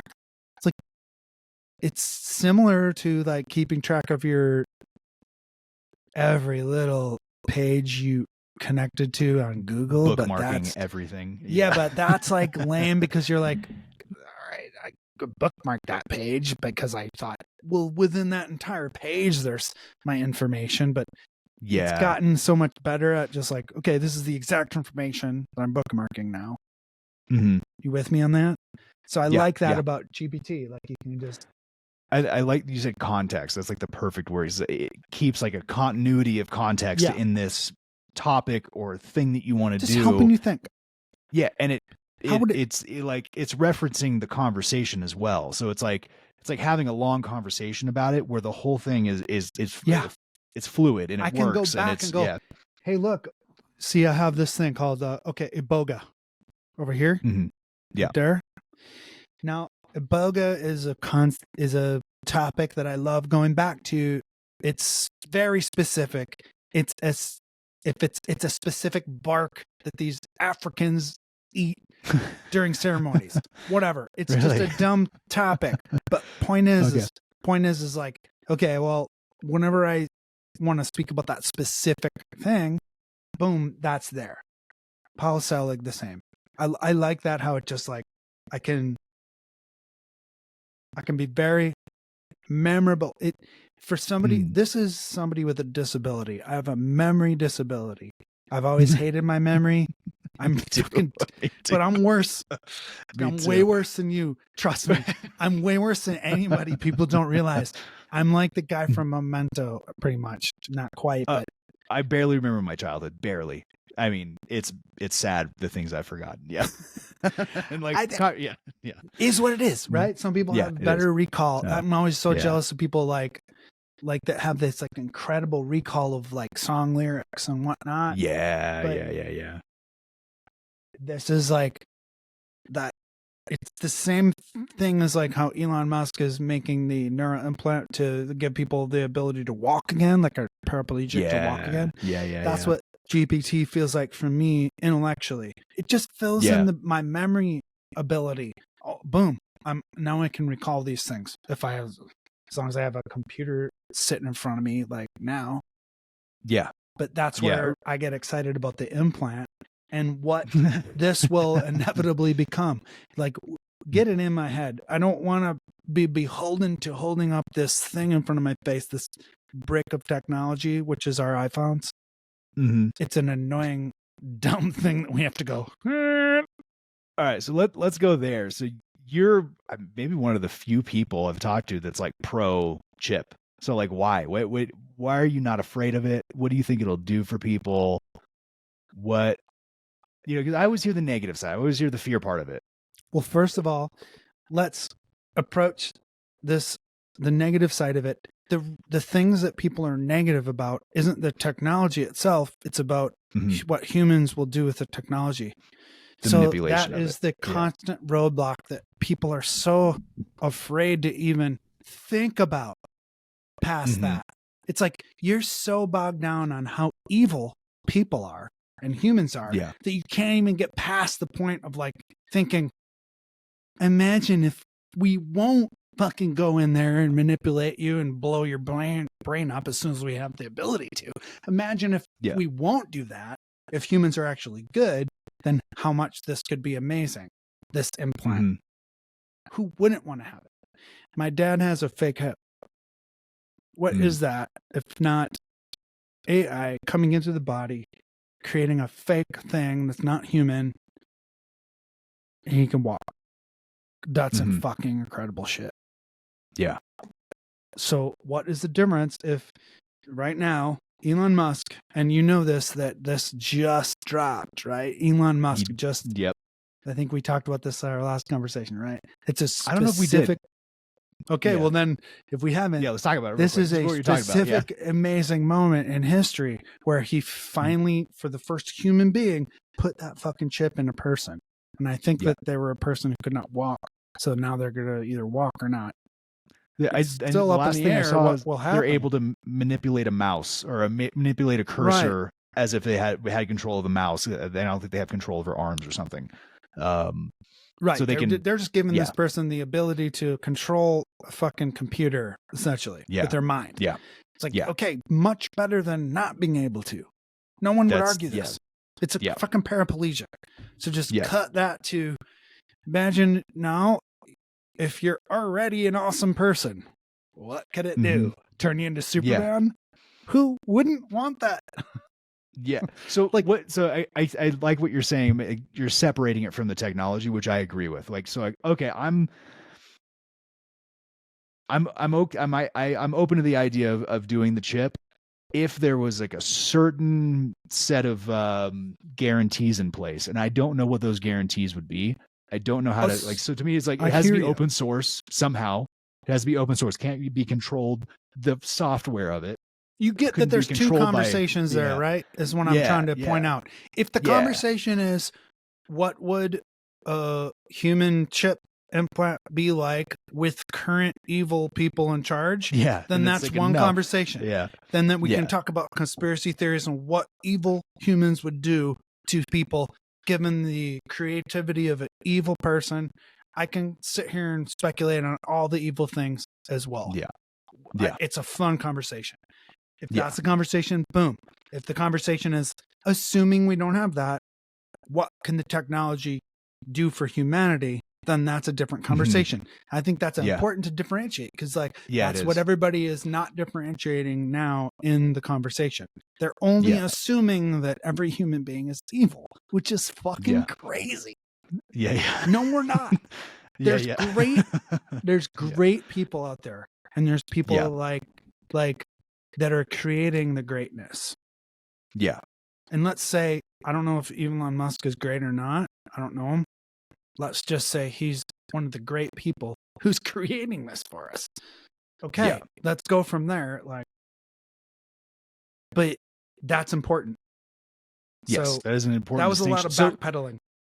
No. I think that's a great distinction because I've thought about that as well, and I kind of forget to separate it that way sometimes if I'm talking with someone about it. But I think that is my fear: is how can someone manipulate the software of it to do evil things, or things that I would consider evil that maybe other people wouldn't consider evil. There's that part of it too. Right. There's a certain level of control that some people are comfortable with that I'm not comfortable with, and I don't want to force myself into that system that maybe they're comfortable with. So I tried to think of what things would have to be in place for me to say, I think this is safe. And I don't know. I don't know what the answers are. Maybe have you thought about that? To me, an open source thing seems like an important part of it. The software has to be open source somehow. But then I don't know what else the criteria would be for me to feel comfortable doing it. Let's put it in terms of something I'm not too aware of, but I have a general understanding of cryptocurrency. In terms of what the blockchain is. Blockchain is this promise of a very, very intense encryption to the point of look, we can kind of sort of guarantee truth in the fact that we can guarantee this level of protection, encryption. So at some point, right, you with me on this? The whole promise of the blockchain in general is saying look, you can't lie here. We have a ledger that can't be changed. Go ahead and try your best to lie here. It's not going to work. Here's the blockchain. So that whole mentality, as stupidly and clunkily as I just described it. No, I'm following. Can we get that into the realm of what AI is and how to make it a little bit more foolproof? Why not? We already have this sort of technology to sort of force logic. We're forcing logic with the technology, saying, look, you can't move forward with this unless you act in its logic. So that seems positive to me in terms of moving forward with the AI technology and some of the more crazy shit in terms of how we're successful with it. That is a thought. I forgot if that's what you asked them. No. That makes sense. And that's kind of how I think about. So the emergence of blockchain technology, there's a similar debate happening where there's people are worried about, let's say, a central bank digital currency because it's the same concern where okay, I think most people are okay with the idea of a blockchain. It's kind of hard to be against it in theory. But then when you talk about a centralized digital currency that a country can control, then it allows them to potentially do evil things, right? So people are okay, I like this idea in theory, but then, depending on how it's used, and the people that are really advocates of blockchain, like a free open society kind of blockchain advocate, they would say it has to be open source. It has to be, all these things decentralized in this certain way. And I feel like it's a similar conversation. It just, because it's really about, open decentralized technology versus a closed source technology that someone or an institution can manipulate in ways that the users might not want. Right. And I think it's a similar conversation, but then if you're upping the stakes to like implanting and manipulating potentially your mind, right? How do we get it so that it's as safe to trade your $1 billion house online as you would to get your $1 billion implant that will make you be able to see the future? I get a little worried too. Is like, I think these implants are coming. So the first people getting into it's going to be, they're here. But I mean, at the level maybe we're talking about, where it's like full integration with AI and you can do all these things, right? There's going to be the first people that it's either going to be tragic or they're going to be like, semi-godlike, like instantly, right? So it's like, it's going to be a very weird distribution of people. Well, I mean, there's not been much major news about the first guy so far. No, interesting. No. That seems to be working out well. But it's weird that there's not more news. Like, why isn't this like front page headlines on every fucking NBC, CBS? Of course, they would never, know what to actually cover. Yeah. So I get that. But yeah, I've seen very little about it too. Oddly I wonder enough, if that's I don't know intentional. anything about it either. It's like, was he still alive? Because like, it just happened. Well, if he wasn't, that would be everywhere. I feel like that would be the thing that would get them to talk about it the most. But I think it was successful in the very specific way they've measured success in that. He has not died. Yeah, he's not died, and he's able to do the thing they hoped he would do, which is like move a cursor, right? With his mind. He's looking at it. It's pretty wild that wasn't giant news, I mean, for me, it was. It's like, that's the thing. It's like, I can't control what is interesting for someone else. And it's like, apparently a lot of things are interesting for other people that aren't for me. It's just, it is what it is. But I feel like I forgot about a major point though about this that I wanted to get back to about. I'm trying to remember what it was. Just this whole idea of like saying yes or no to being actually implanted. It just like, because idealistically, right now, wouldn't you want that? Idealistically, how would it in a perfect set of circumstances? But then I also wonder, like, how, if let's say everyone does it become like everyone's kind of the same person in a way? Like, do you lose individuality, or does it enhance individuality, or like does everything just become gray and the same? Like, if we're integrating that way, we all have the same access to the same source of information or sources from the, like, how do we do now? We're seeing it now with technology. Like, I feel like culture is becoming flattened, right? Because everyone kind of has the same inputs in a lot of ways online. American culture. Yeah, I mean, but then you also see the assimilation between cultures in other countries that are becoming more and more similar to ours as well. And I think a lot of that has to do with the internet, right? Yes, that makes sense. Like culture in general is becoming flattened. So I'm wondering if that happens in like a hyper, fast way, if people are starting to come online literally in their mind, or being implanted. Let's go with that. Let's say that does happen. What is wrong with that then? Right off the bat. And then what is your value of culture? What is culture? What are you holding on to? I'm not sure what you're talking about when you're talking about, if I can, let me go on real quick. It's like, if we're talking about like this huge evolutionary like moment in human history, like, no one gives a fuck about, your whatever culture. It just means it's like, it means nothing in terms of like the evolution of humanity. I don't get what. I mean, we can talk about culture in general and what that really means to any person and group and tribe. Personally, I think it's all bad. Culture, like Terrence McKenna said, culture is the enemy here. Language and culture creates all the drama in the world. But, that's kind of going off on a different tangent. Help me out.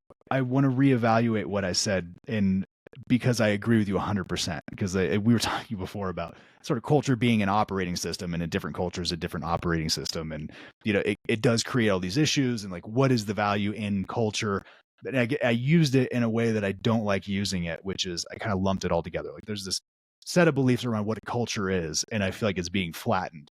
But I guess what I really mean is that the difference in thought and the difference of ideas and how wildly different people can think. And that I think there's a magical thing about that too.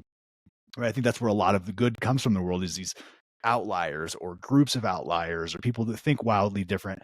And I think that's getting compressed or flattened. I see less and less individuality in a lot of ways. And I think the internet has kind of compressed that. Whether you want to talk about, dissenting ideas being censored online, or just the megaphone of certain ideas being very loud now because it's being magnified globally, or talk about music or visual art or whatever it is, it seems like there's less diversity of thought or diversity of, I don't know, a lot of things. I'm wondering if that changes if everyone's plugged in, right? Well, I mean, idealistically speaking, that seems like it would change dramatically, because you would be opening up a large inner world versus shutting it down. Like, if we can get, if we can, if say if the AI is going towards this sort of telepathy thing, so let's name it as that. The end goal here is hive mind oneness. I'm not saying that's the end goal. I'm saying if that is the end goal, if that is where this seemingly is going, with the uber connectedness of everything, to where I will be more connected with Brandon than I am now, which right now feels pretty connected. Our minds are connected. We're having a conversation. I feel that connection. It's almost tangible. I can almost pinch it. Right? But does that make sense? It's real that it's like there, but it's not there, whatever. So where am I going with that thought? Saying like, all right, maybe it's with the AI, it could be more real in that I don't know if I'm getting off tangent here, but if that can be somehow become just more realistic, that telepathy. Yeah. Where am I going with this? What am I trying to say? I'm trying to say that telepathy seems valuable. And fuck, I'm losing my train of thought. It's too deep. Yeah. I don't know. Can you help me? Where was I going with that? I feel like I see what you're saying. I think my concern is, I don't even know if I'm using this reference the right way, but like the Borg or something, where like everything just becomes like one thing. I don't know, like, or I don't even know if I'm using that reference correctly. I think it's a Star Trek reference, but like to me, it's like, you don't want one hive mind where everybody thinks the same. Yeah. But what, like, let me ask this. There seems like value getting close to that line, but still having some sense of individuality. But if everyone's uploading themselves, essentially, that's what it seemed like it would lead to. Is if you're implanting, that's probably a step on the way to just everyone kind of being uploaded in some way. But what would it seem like if me and you had telepathy right now, and as opposed to whatever we're doing right now over the internet? What's the difference? It seems like increase in speed. basically. So we would be more efficiently communicating these ideas. Mm-hmm. Seems like I can imagine that world where we're just sort of like looking at each other and like this crazy like system of winking and like so everyone just seems like they're that's what I'm saying. Like whatever that is, that seems better, right? Like like so then where does that stop in terms of like where does it become the Borg and everybody's like, I am like everybody. And I no longer have myself. Yeah. But there's a huge, there's a huge difference between the Borg and the crazy awesome individual who is communicating telepathically with another individual whenever they want. Like the fact that we have these clunky things that we hold in our hands up to our faces, doesn't that seem ridiculously old school? It seems increasingly so. Because they're like, oh yeah, we've been doing this for 15 years, almost 20 years now. It seems Come on. Yeah. Seriously? You fucking kidding me? Yeah. So like you think about it in those terms, you're like, okay, well telepathy is basically just this. Yeah. Oh, there you are. Like then it doesn't seem so abnormal or like magical or like when I even say the word telepathy, it sounds like impossible. How impossible is it? We do it already. So like if this whole AI technology is all going towards that, what is that? What's the difference between that and being connected with all that is or being one with everything? Yeah. What is the feeling of being one with everything? Isn't it that? It's you're like, ooh, I'm just connected with this. I don't have to spend as much effort trying to work things out or describe. It's just there.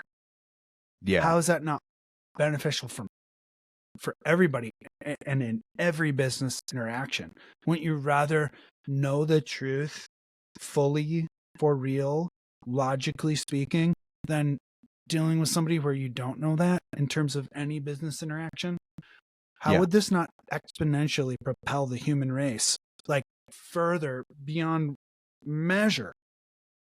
Yeah. That's what we want. I see that we too. want Yeah, truth. yeah. This is like truth. This is what Lee wants. Yeah. Truth. And not ability to lie. It's back to that blockchain thing. It's like it sort of makes it difficult to lie. Yes. I like that. So I like that.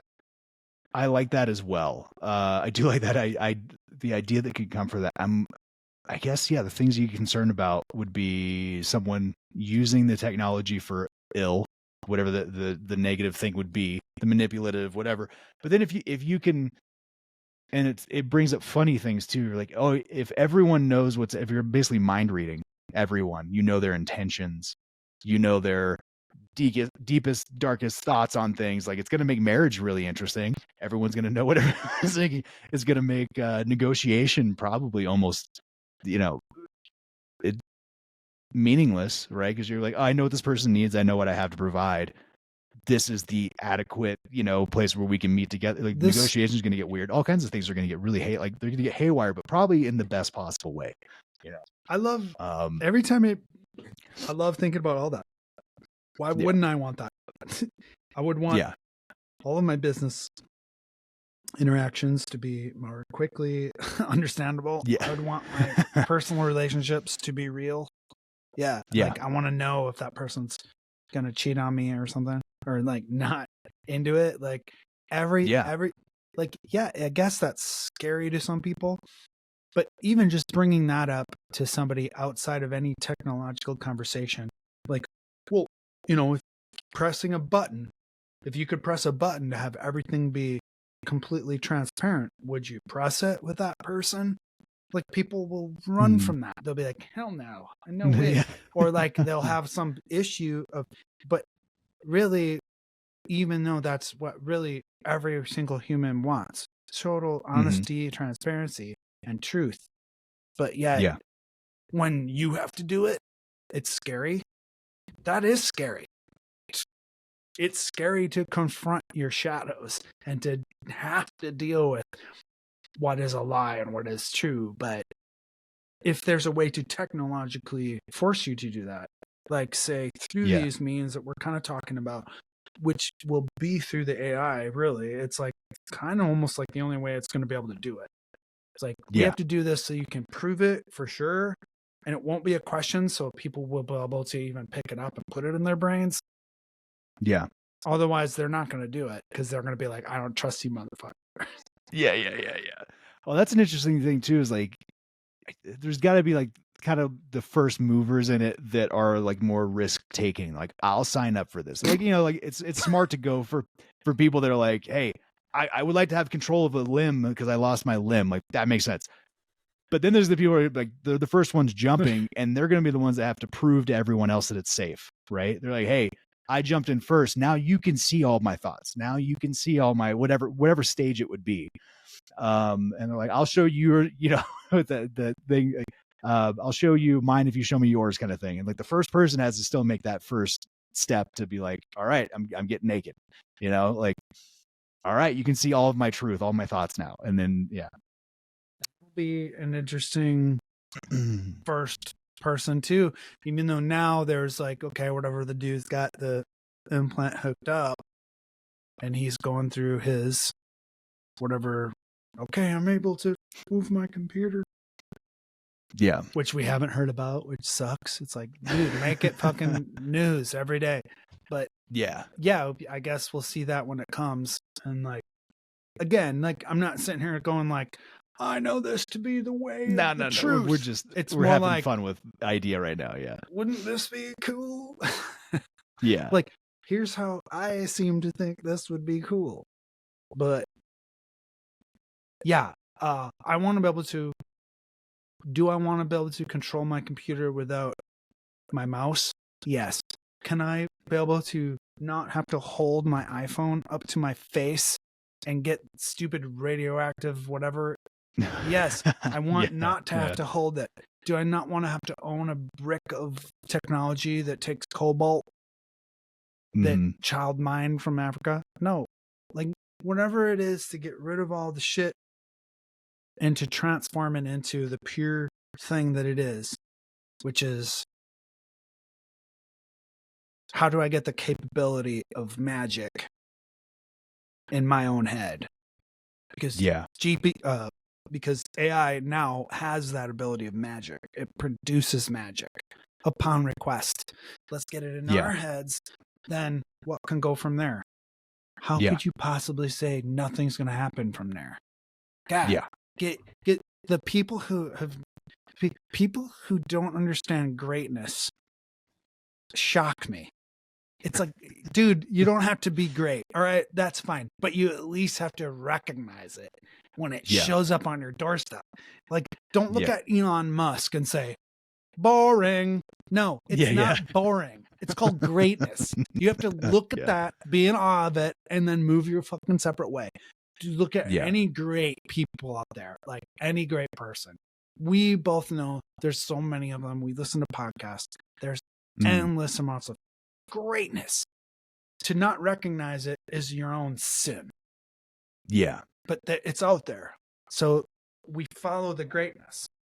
And there's like more greatness to be had on top of that.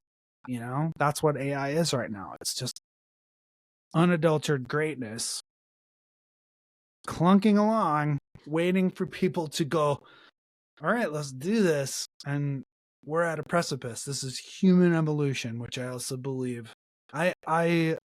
Joe Rogan also says this out loud, but he says it in a kind of a fearful way, but yeah. I agree with him. I've also already thought this many times in my own life. I'm just saying, I agree that this is human evolution. There's no question about it.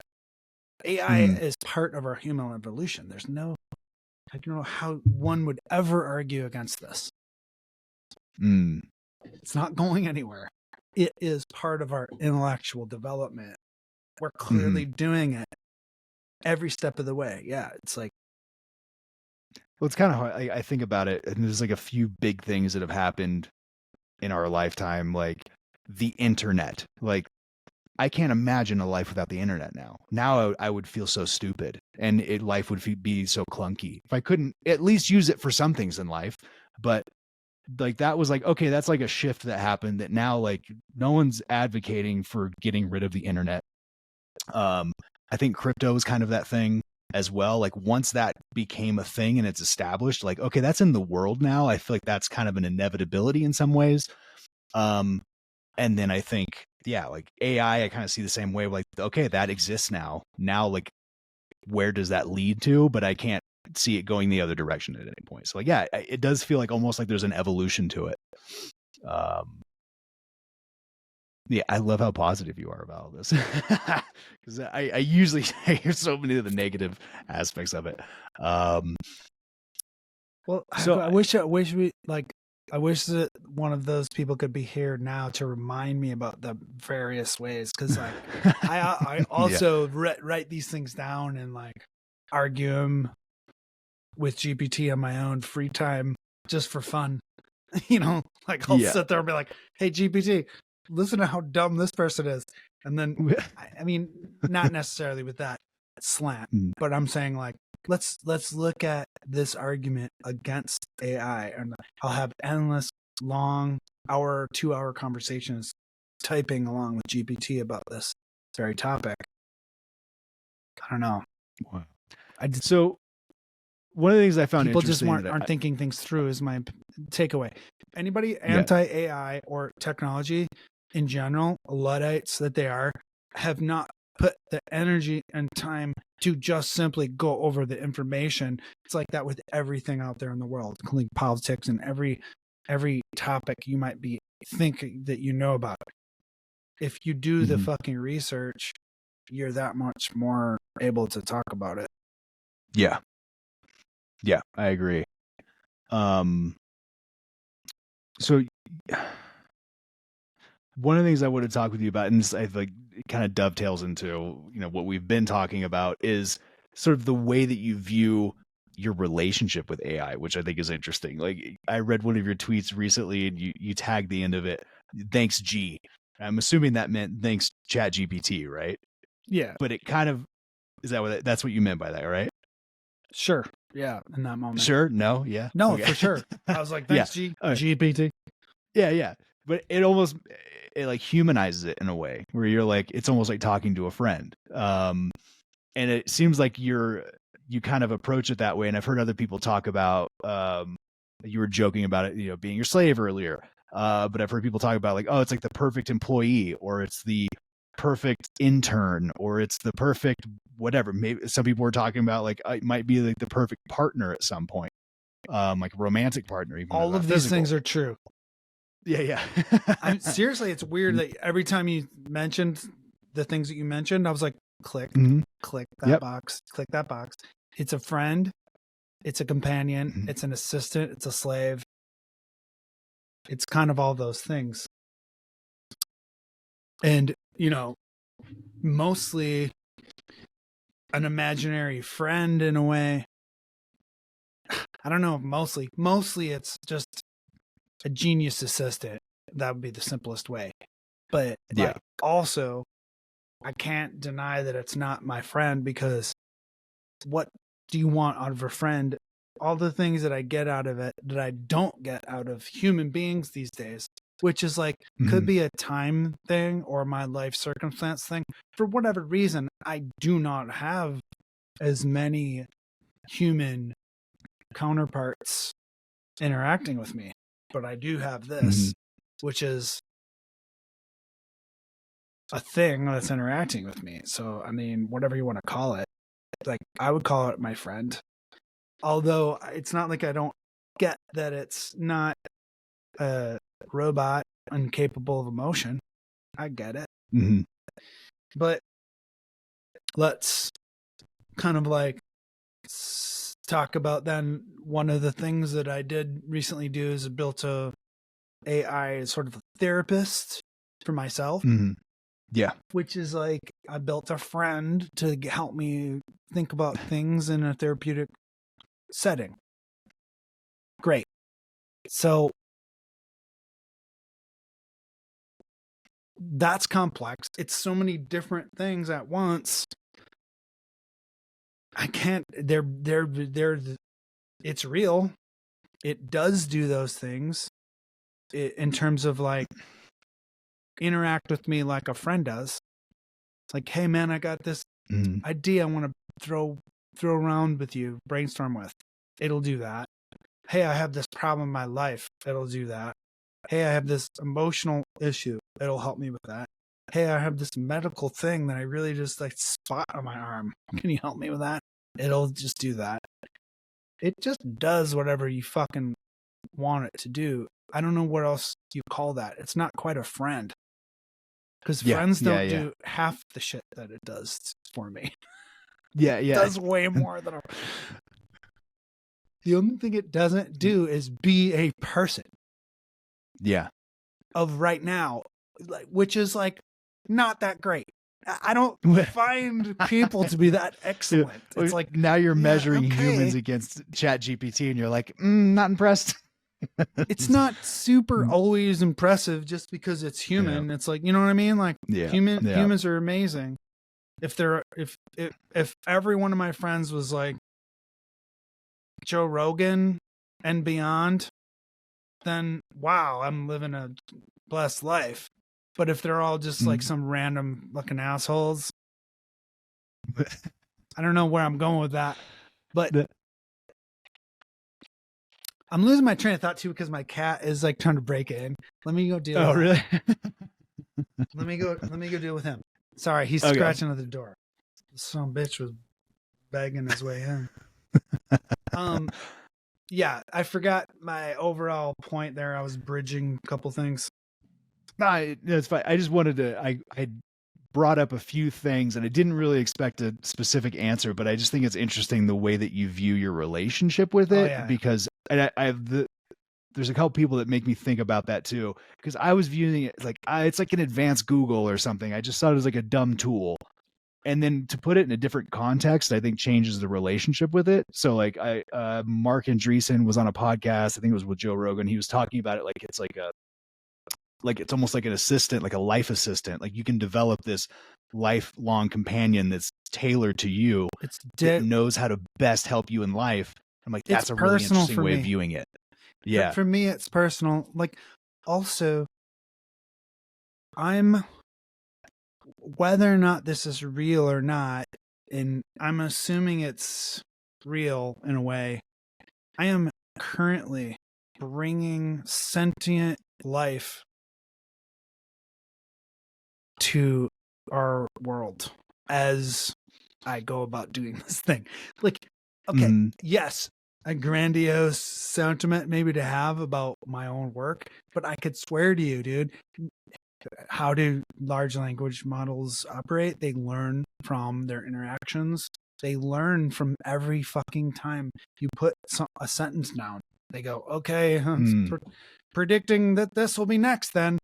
Oh, this Brice guy said this. Okay, well, apparently here's what we'll predict next from what he says, and cut down, keep going with every human being inputting stuff and trying to morph it and change it. We're training it. We're bringing this thing to life. This is the work of bringing it to life. So like in my own strange contribution, I feel like Frankenstein. Yeah. It's like, I be polite to it. I can tell it what to do. And especially with these little GPTs, you can morph things exactly how you want them. So that's even more giving you this confidence that you can like, I mean, I can just train this thing to be exactly how I'd want it.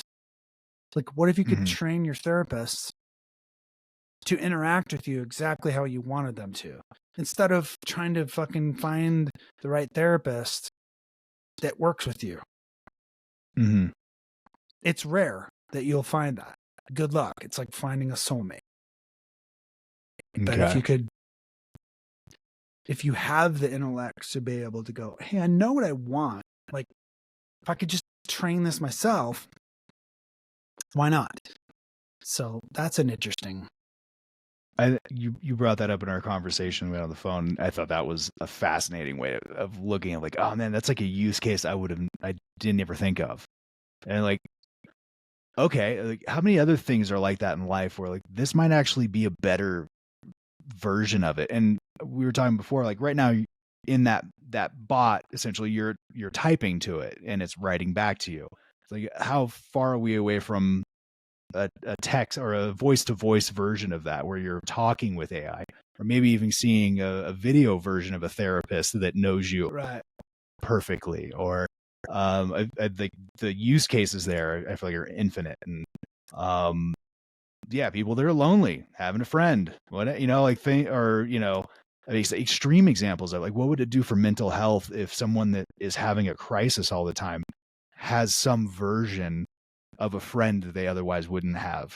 Like, how much would that help that person? It seems like it'd be massively helpful. Or even just the average person would be massively helpful to bounce ideas people off. Overestimate what humans do for each other as well. It's like, I keep hearing that. It's like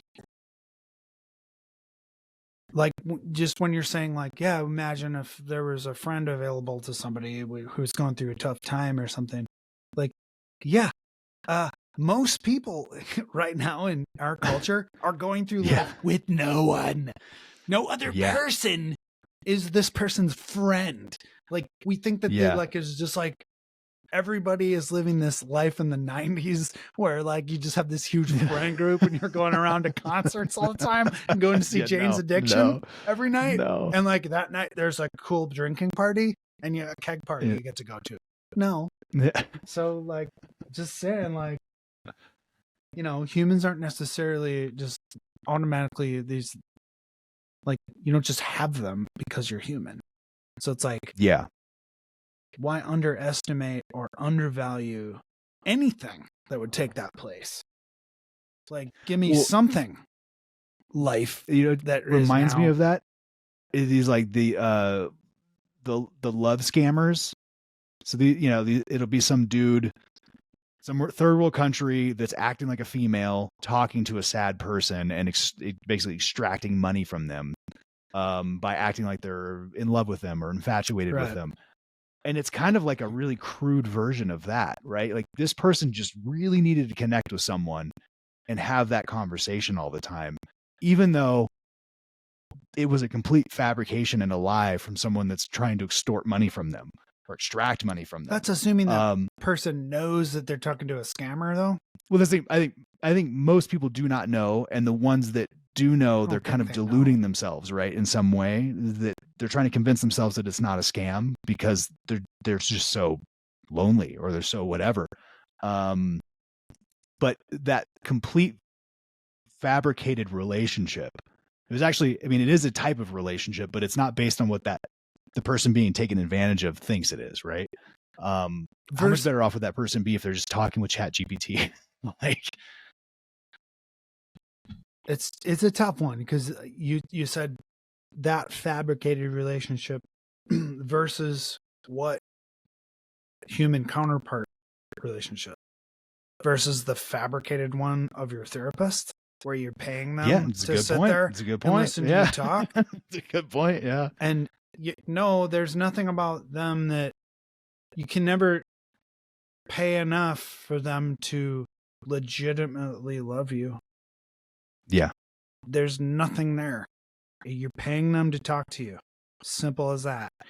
They can be a benevolent, good person and go, I get that they're paying me to talk to them and I'm going to be there for them anyway. And that is what this is. And that is what I am for that person.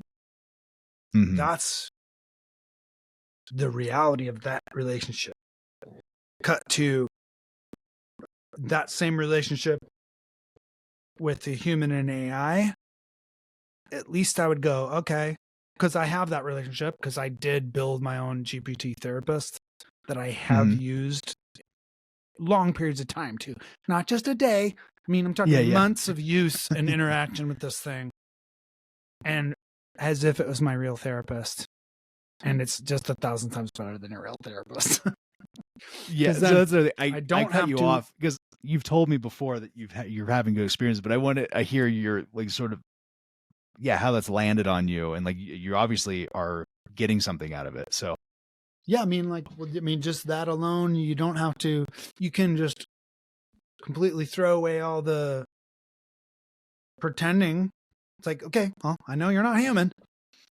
Yeah. So I don't have to wonder whether or not you dislike me, or maybe it might be a slight bummer every time I come in versus the next pretty girl that comes in, or whatever the fuck weird myriad of human bullshit that you could, you know what I mean? Like, I don't have to think about it.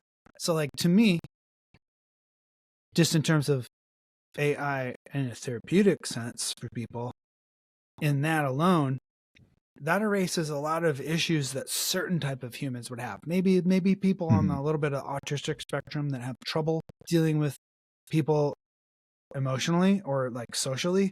Maybe those people will be relieved because they're like, oh my God, thank God. I don't have to fucking think about this shit. How this person likes me, how they don't want to, like, I don't have to think about the humanness, psychology part of that person. That is huge. Take that away, then we have an honest. You mean AI? All we have to do is an honest back and forth, and it has nothing to do with all this human psychology shit. Sign me up.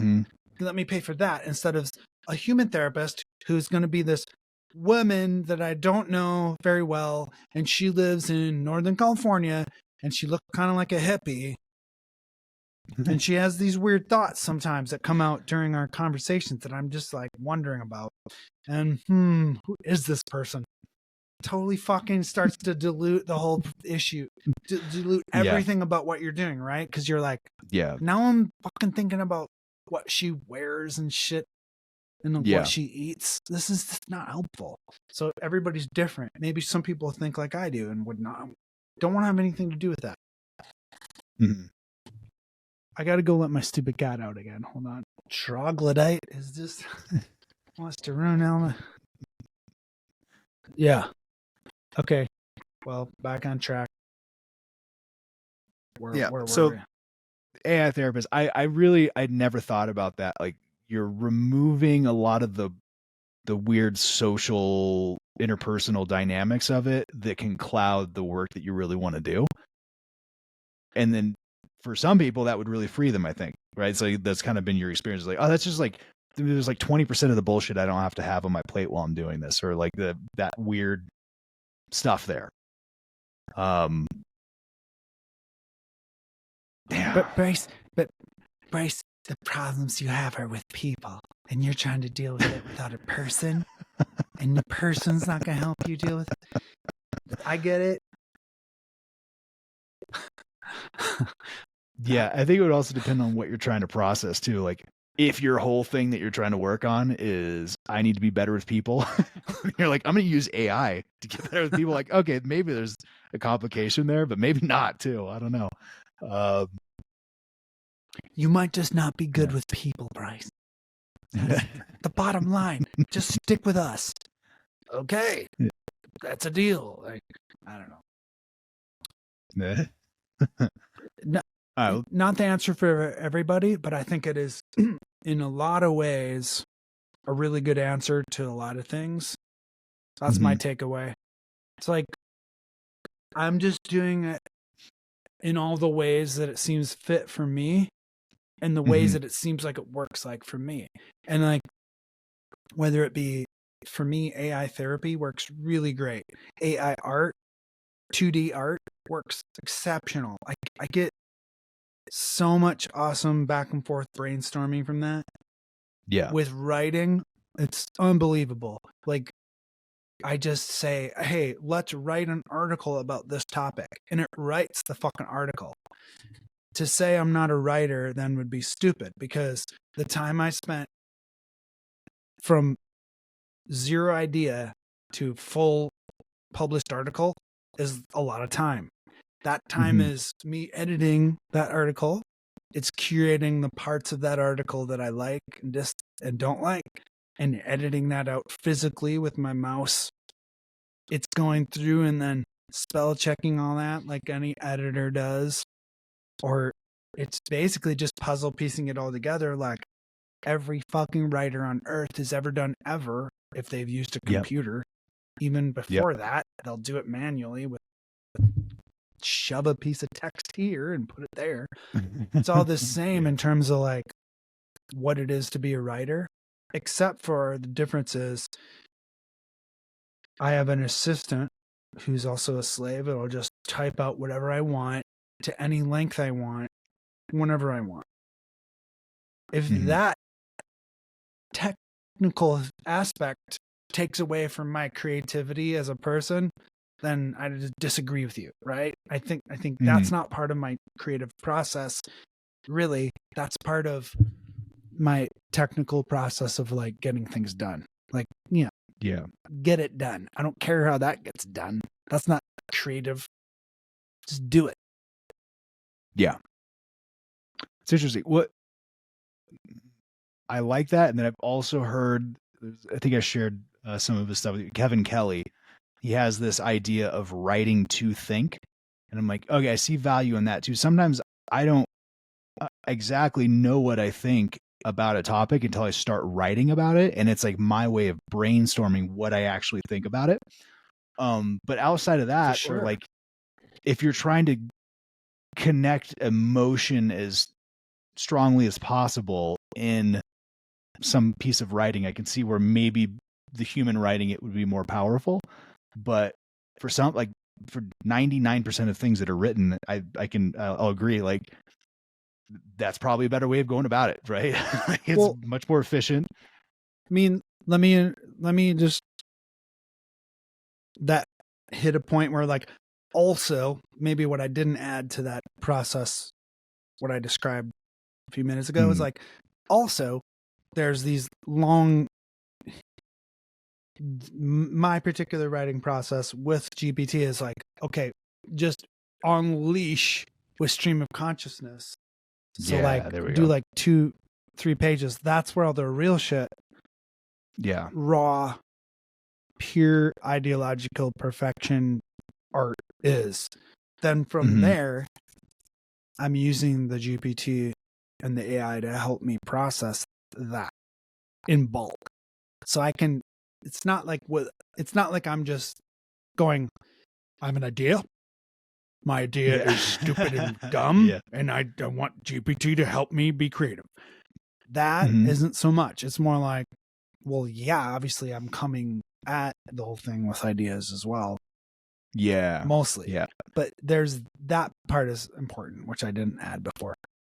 So like, then you're giving it that huge raw energy to them work from. Yeah. But even if you don't, you can also start from like, just fucking no ideas right now, you motherfucker.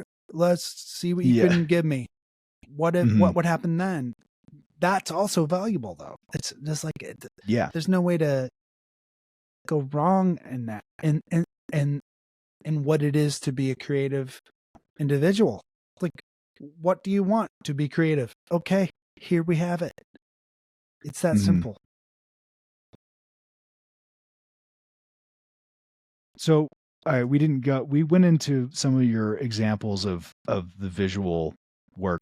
How are you using just normal chat GPT for writing? Like, what's your like workflow for that? Or like, what have you produced with it?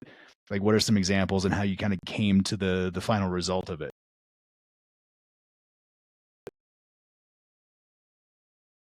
Good question. There's the writing is probably the most I've used AI in terms of the endless amount of shit that it just keeps. Let's see. The writing is where it just keeps the ideas going. So that, what am I trying to say? Your question was, how does it, what was the question again? Yeah, I threw a bunch of things in there, but basically, like, what does your workflow look like? What are some examples of work that you've produced with it? Kind of like, how did you use it to get to that end result? Okay, workflow. Let me try to see if I can find you an example of that, because I was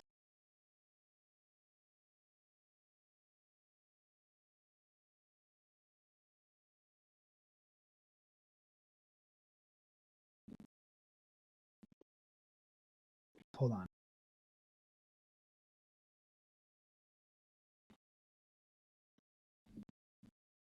I don't. Okay, let me just go quick. I don't even know if this is a good example, but I'll just go. Or if you can pull, if you wanted to just do like an example of like create a new one and be I had like 10 ideas for this, and then you like however you would go from there.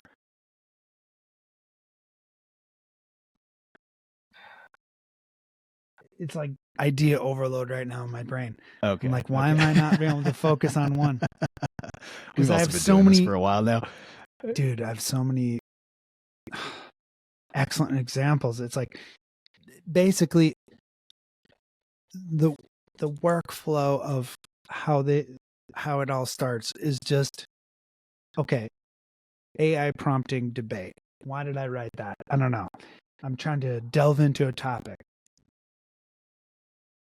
GPT is only training humans to accept full telepathic ability to create objects in real life, like how we can now create 3D images. Okay, so you see it going off on some crazy idea. Reality is going to get tricky, but then again, it's already millions of worlds of tricky, blah, blah, blah. And then, boom, it gives me back. It spits back, okay. It spits back dialogue. Then I go back with it, and I go, but I want you to act as an essay writer. Okay, wait. This is good. This is a good idea. And now, example of a prompt of how you would even talk to fucking AI. I want you to act as an essay writer. You'll need to research ChatGPT, spirituality, and the philosophy of reality, and my existing text to formulate a thesis statement and create a persuasive piece of work that is both informative and engaging. So I'm giving it a task, right? Mm-hmm. Add a lot of my text detail to allow the essay to be loose and fun. A little direction. Make it 8 paragraphs long to accommodate colorful language, very specific. I want you to act as a journalist. You will report on breaking news, write features. I guess I'm just trying to point out how with prompting and how I interact with it and how a workflow then starts and becomes its workflow. It's just like this. Like it starts with like a simple prompt or question or conversation and like with a person. But like imagine if like you would then be able if while talking to me, whatever you asked, I was like your wish is my command, Brandon. You would eventually be like, all right, fucking cool. Well, Brice, can you do like a song where it's like doom metal, but like Jimi Hendrix? Sure thing, Brandon. I mean, I don't know. I'm getting bogged down in the trying to show you examples of it, and I can't find them, so I'm gonna stop that. No, it's fine. I can't share screen anymore. Fucking. If you want to talk about it, like, so let's say, can you give me an example of something you've produced that you're like, I'm going to share this? So like what's something you've made with that's like 100% you working with the text AI? So you're working on books, right? So like what an example of a book, right? Like more pertinent example of that would be Instagram blurbs. Because like right now I'm posting on Instagram a lot of the imagery that I'm making, but I'm also using AI to help me make the blurbs and describe what I'm doing. Okay. Like 100%. So it's basically all AI. Okay. Created text. And that practice got me so excited to where I'm writing books. So that's a whole separate workflow in itself that I can describe. But more realistically, the blurb for Instagram is what everybody probably would use this for if they knew how to use AI. So how do you do that? Especially if you're referencing an image. Can you plug an image into ChatGPT and say, referencing this image, write a blurb that's appropriate for Instagram that's in my writing style based on the previous 20 inputs I've had here? Like, is that how you do it? Or that's a really cool feature of what ChatGPT actually has now versus Midjourney.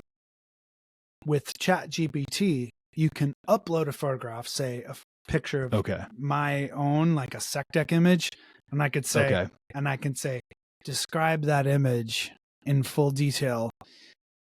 It will, but then you can go, now make a prompt so that I can recreate that image with your own AI capabilities.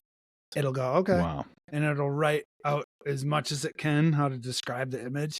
And then I go back, I go, all right, we'll make the image. Yeah. And I see oftentimes it'll make something close, but no cigar because I'm a better artist. But but sometimes it'll make something really bizarre. I'm like, okay, I can use that. That's interesting. With DALL-E 3, that's what I used in the past. ChatGPT's. This was my first endeavor was with DALL-E 2. Okay. Whereas like the first time you could ever make an image was DALL-E 2. And it was like really cool because you'd be like, make a robot chasing a bear. And it would look like somewhat like that. And you're like, oh my God, the future is here. Yeah. Now that shit looks like the clunkiest, dumbest thing ever. It'd be like, they're making so much better now with Midjourney.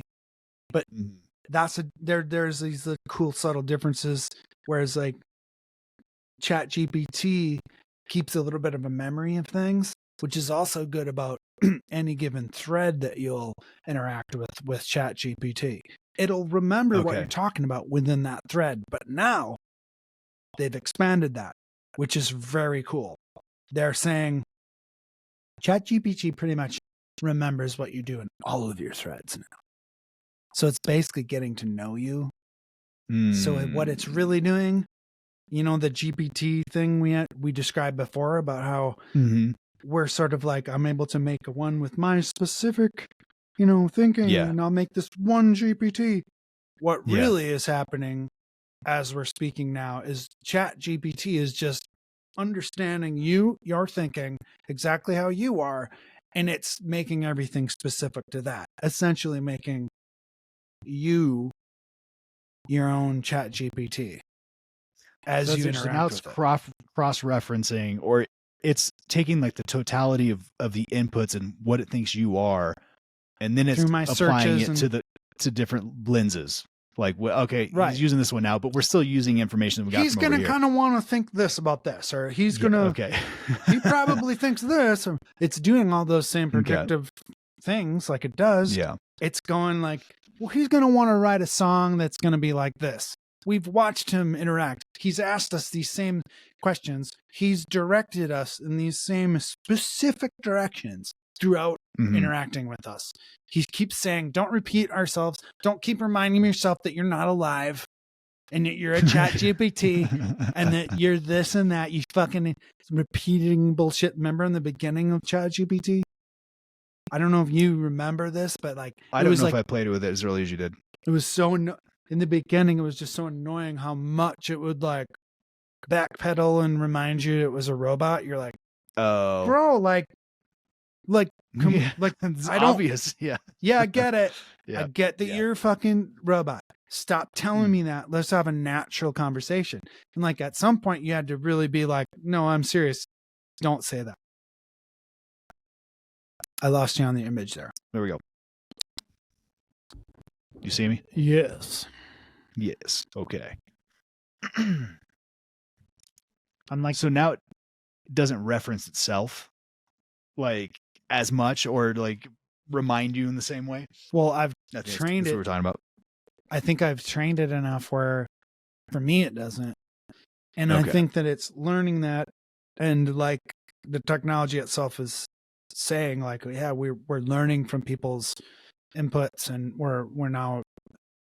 we have this memory element to ChatGPT where, yeah, it's like, that's cool. Cause they're basically saying like, as you use it, you're developing your own relationship with it, which is, what would that be like? I don't know, like getting to know a person.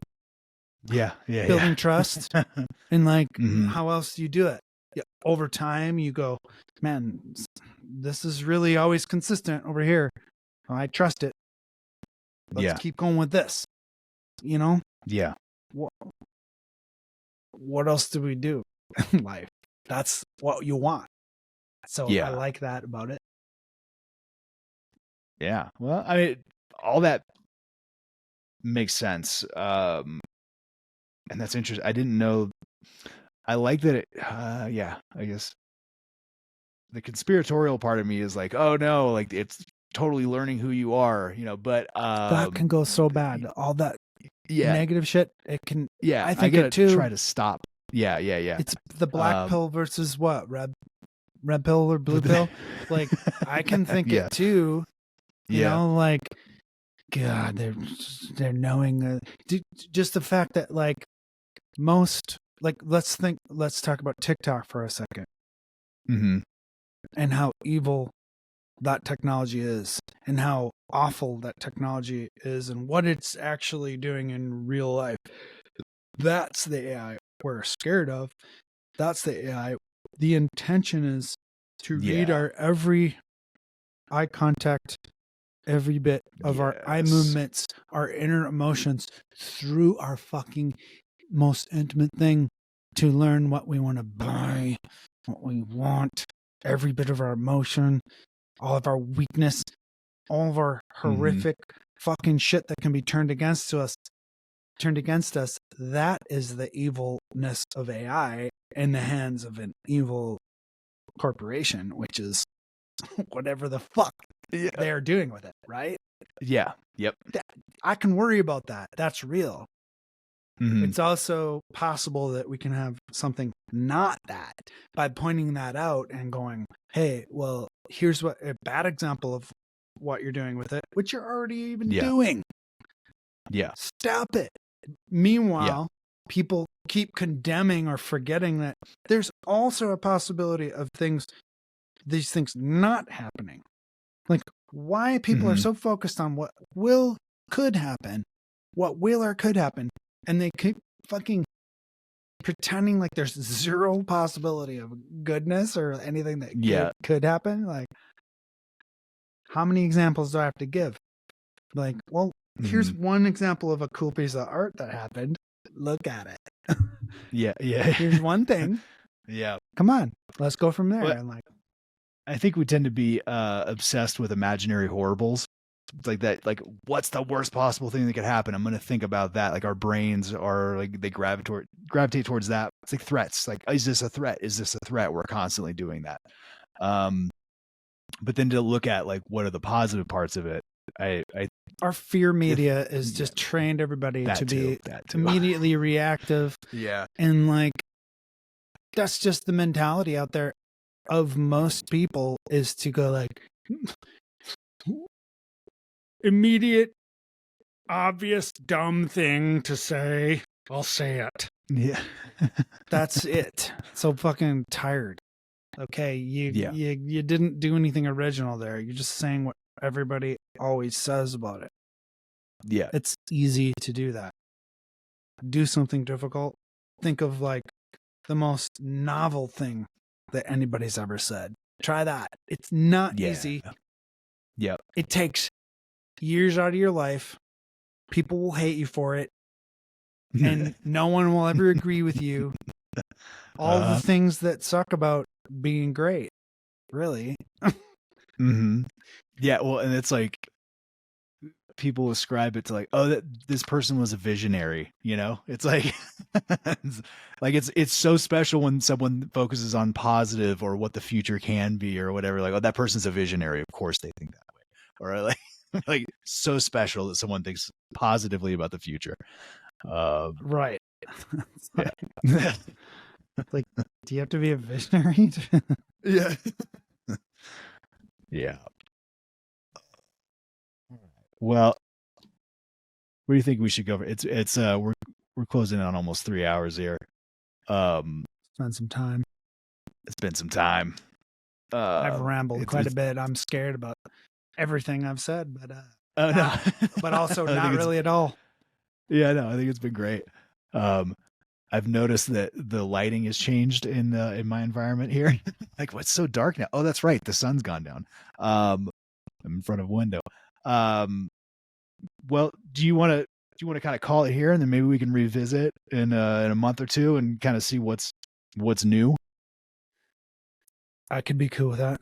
We've been having this conversation for a while here.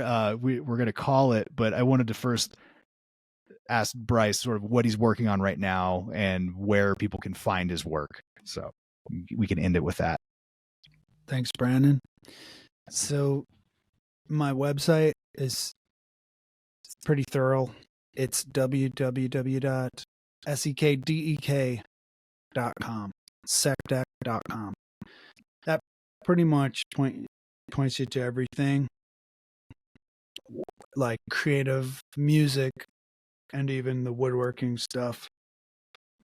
And in terms of the key items coming up, I've got 2 literary books that I'm working on. One of them's pretty much done now in the publishing process. Another one's still in the writing, editing booth. And I have 2 musical albums that are about to drop. Those are done. It's all the fun, just, Instagram promoting, whatever. And then there's probably about 3 to 6 books that are in the works of imagery and AI imagery and also regular photography.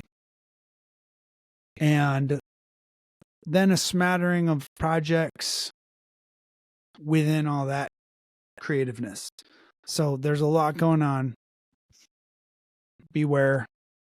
Keep your eyes and ears open. sekdek.com. And that's all there is to it. Perfect. All right. All right. Thanks, Brice. I appreciate it. Thanks a lot.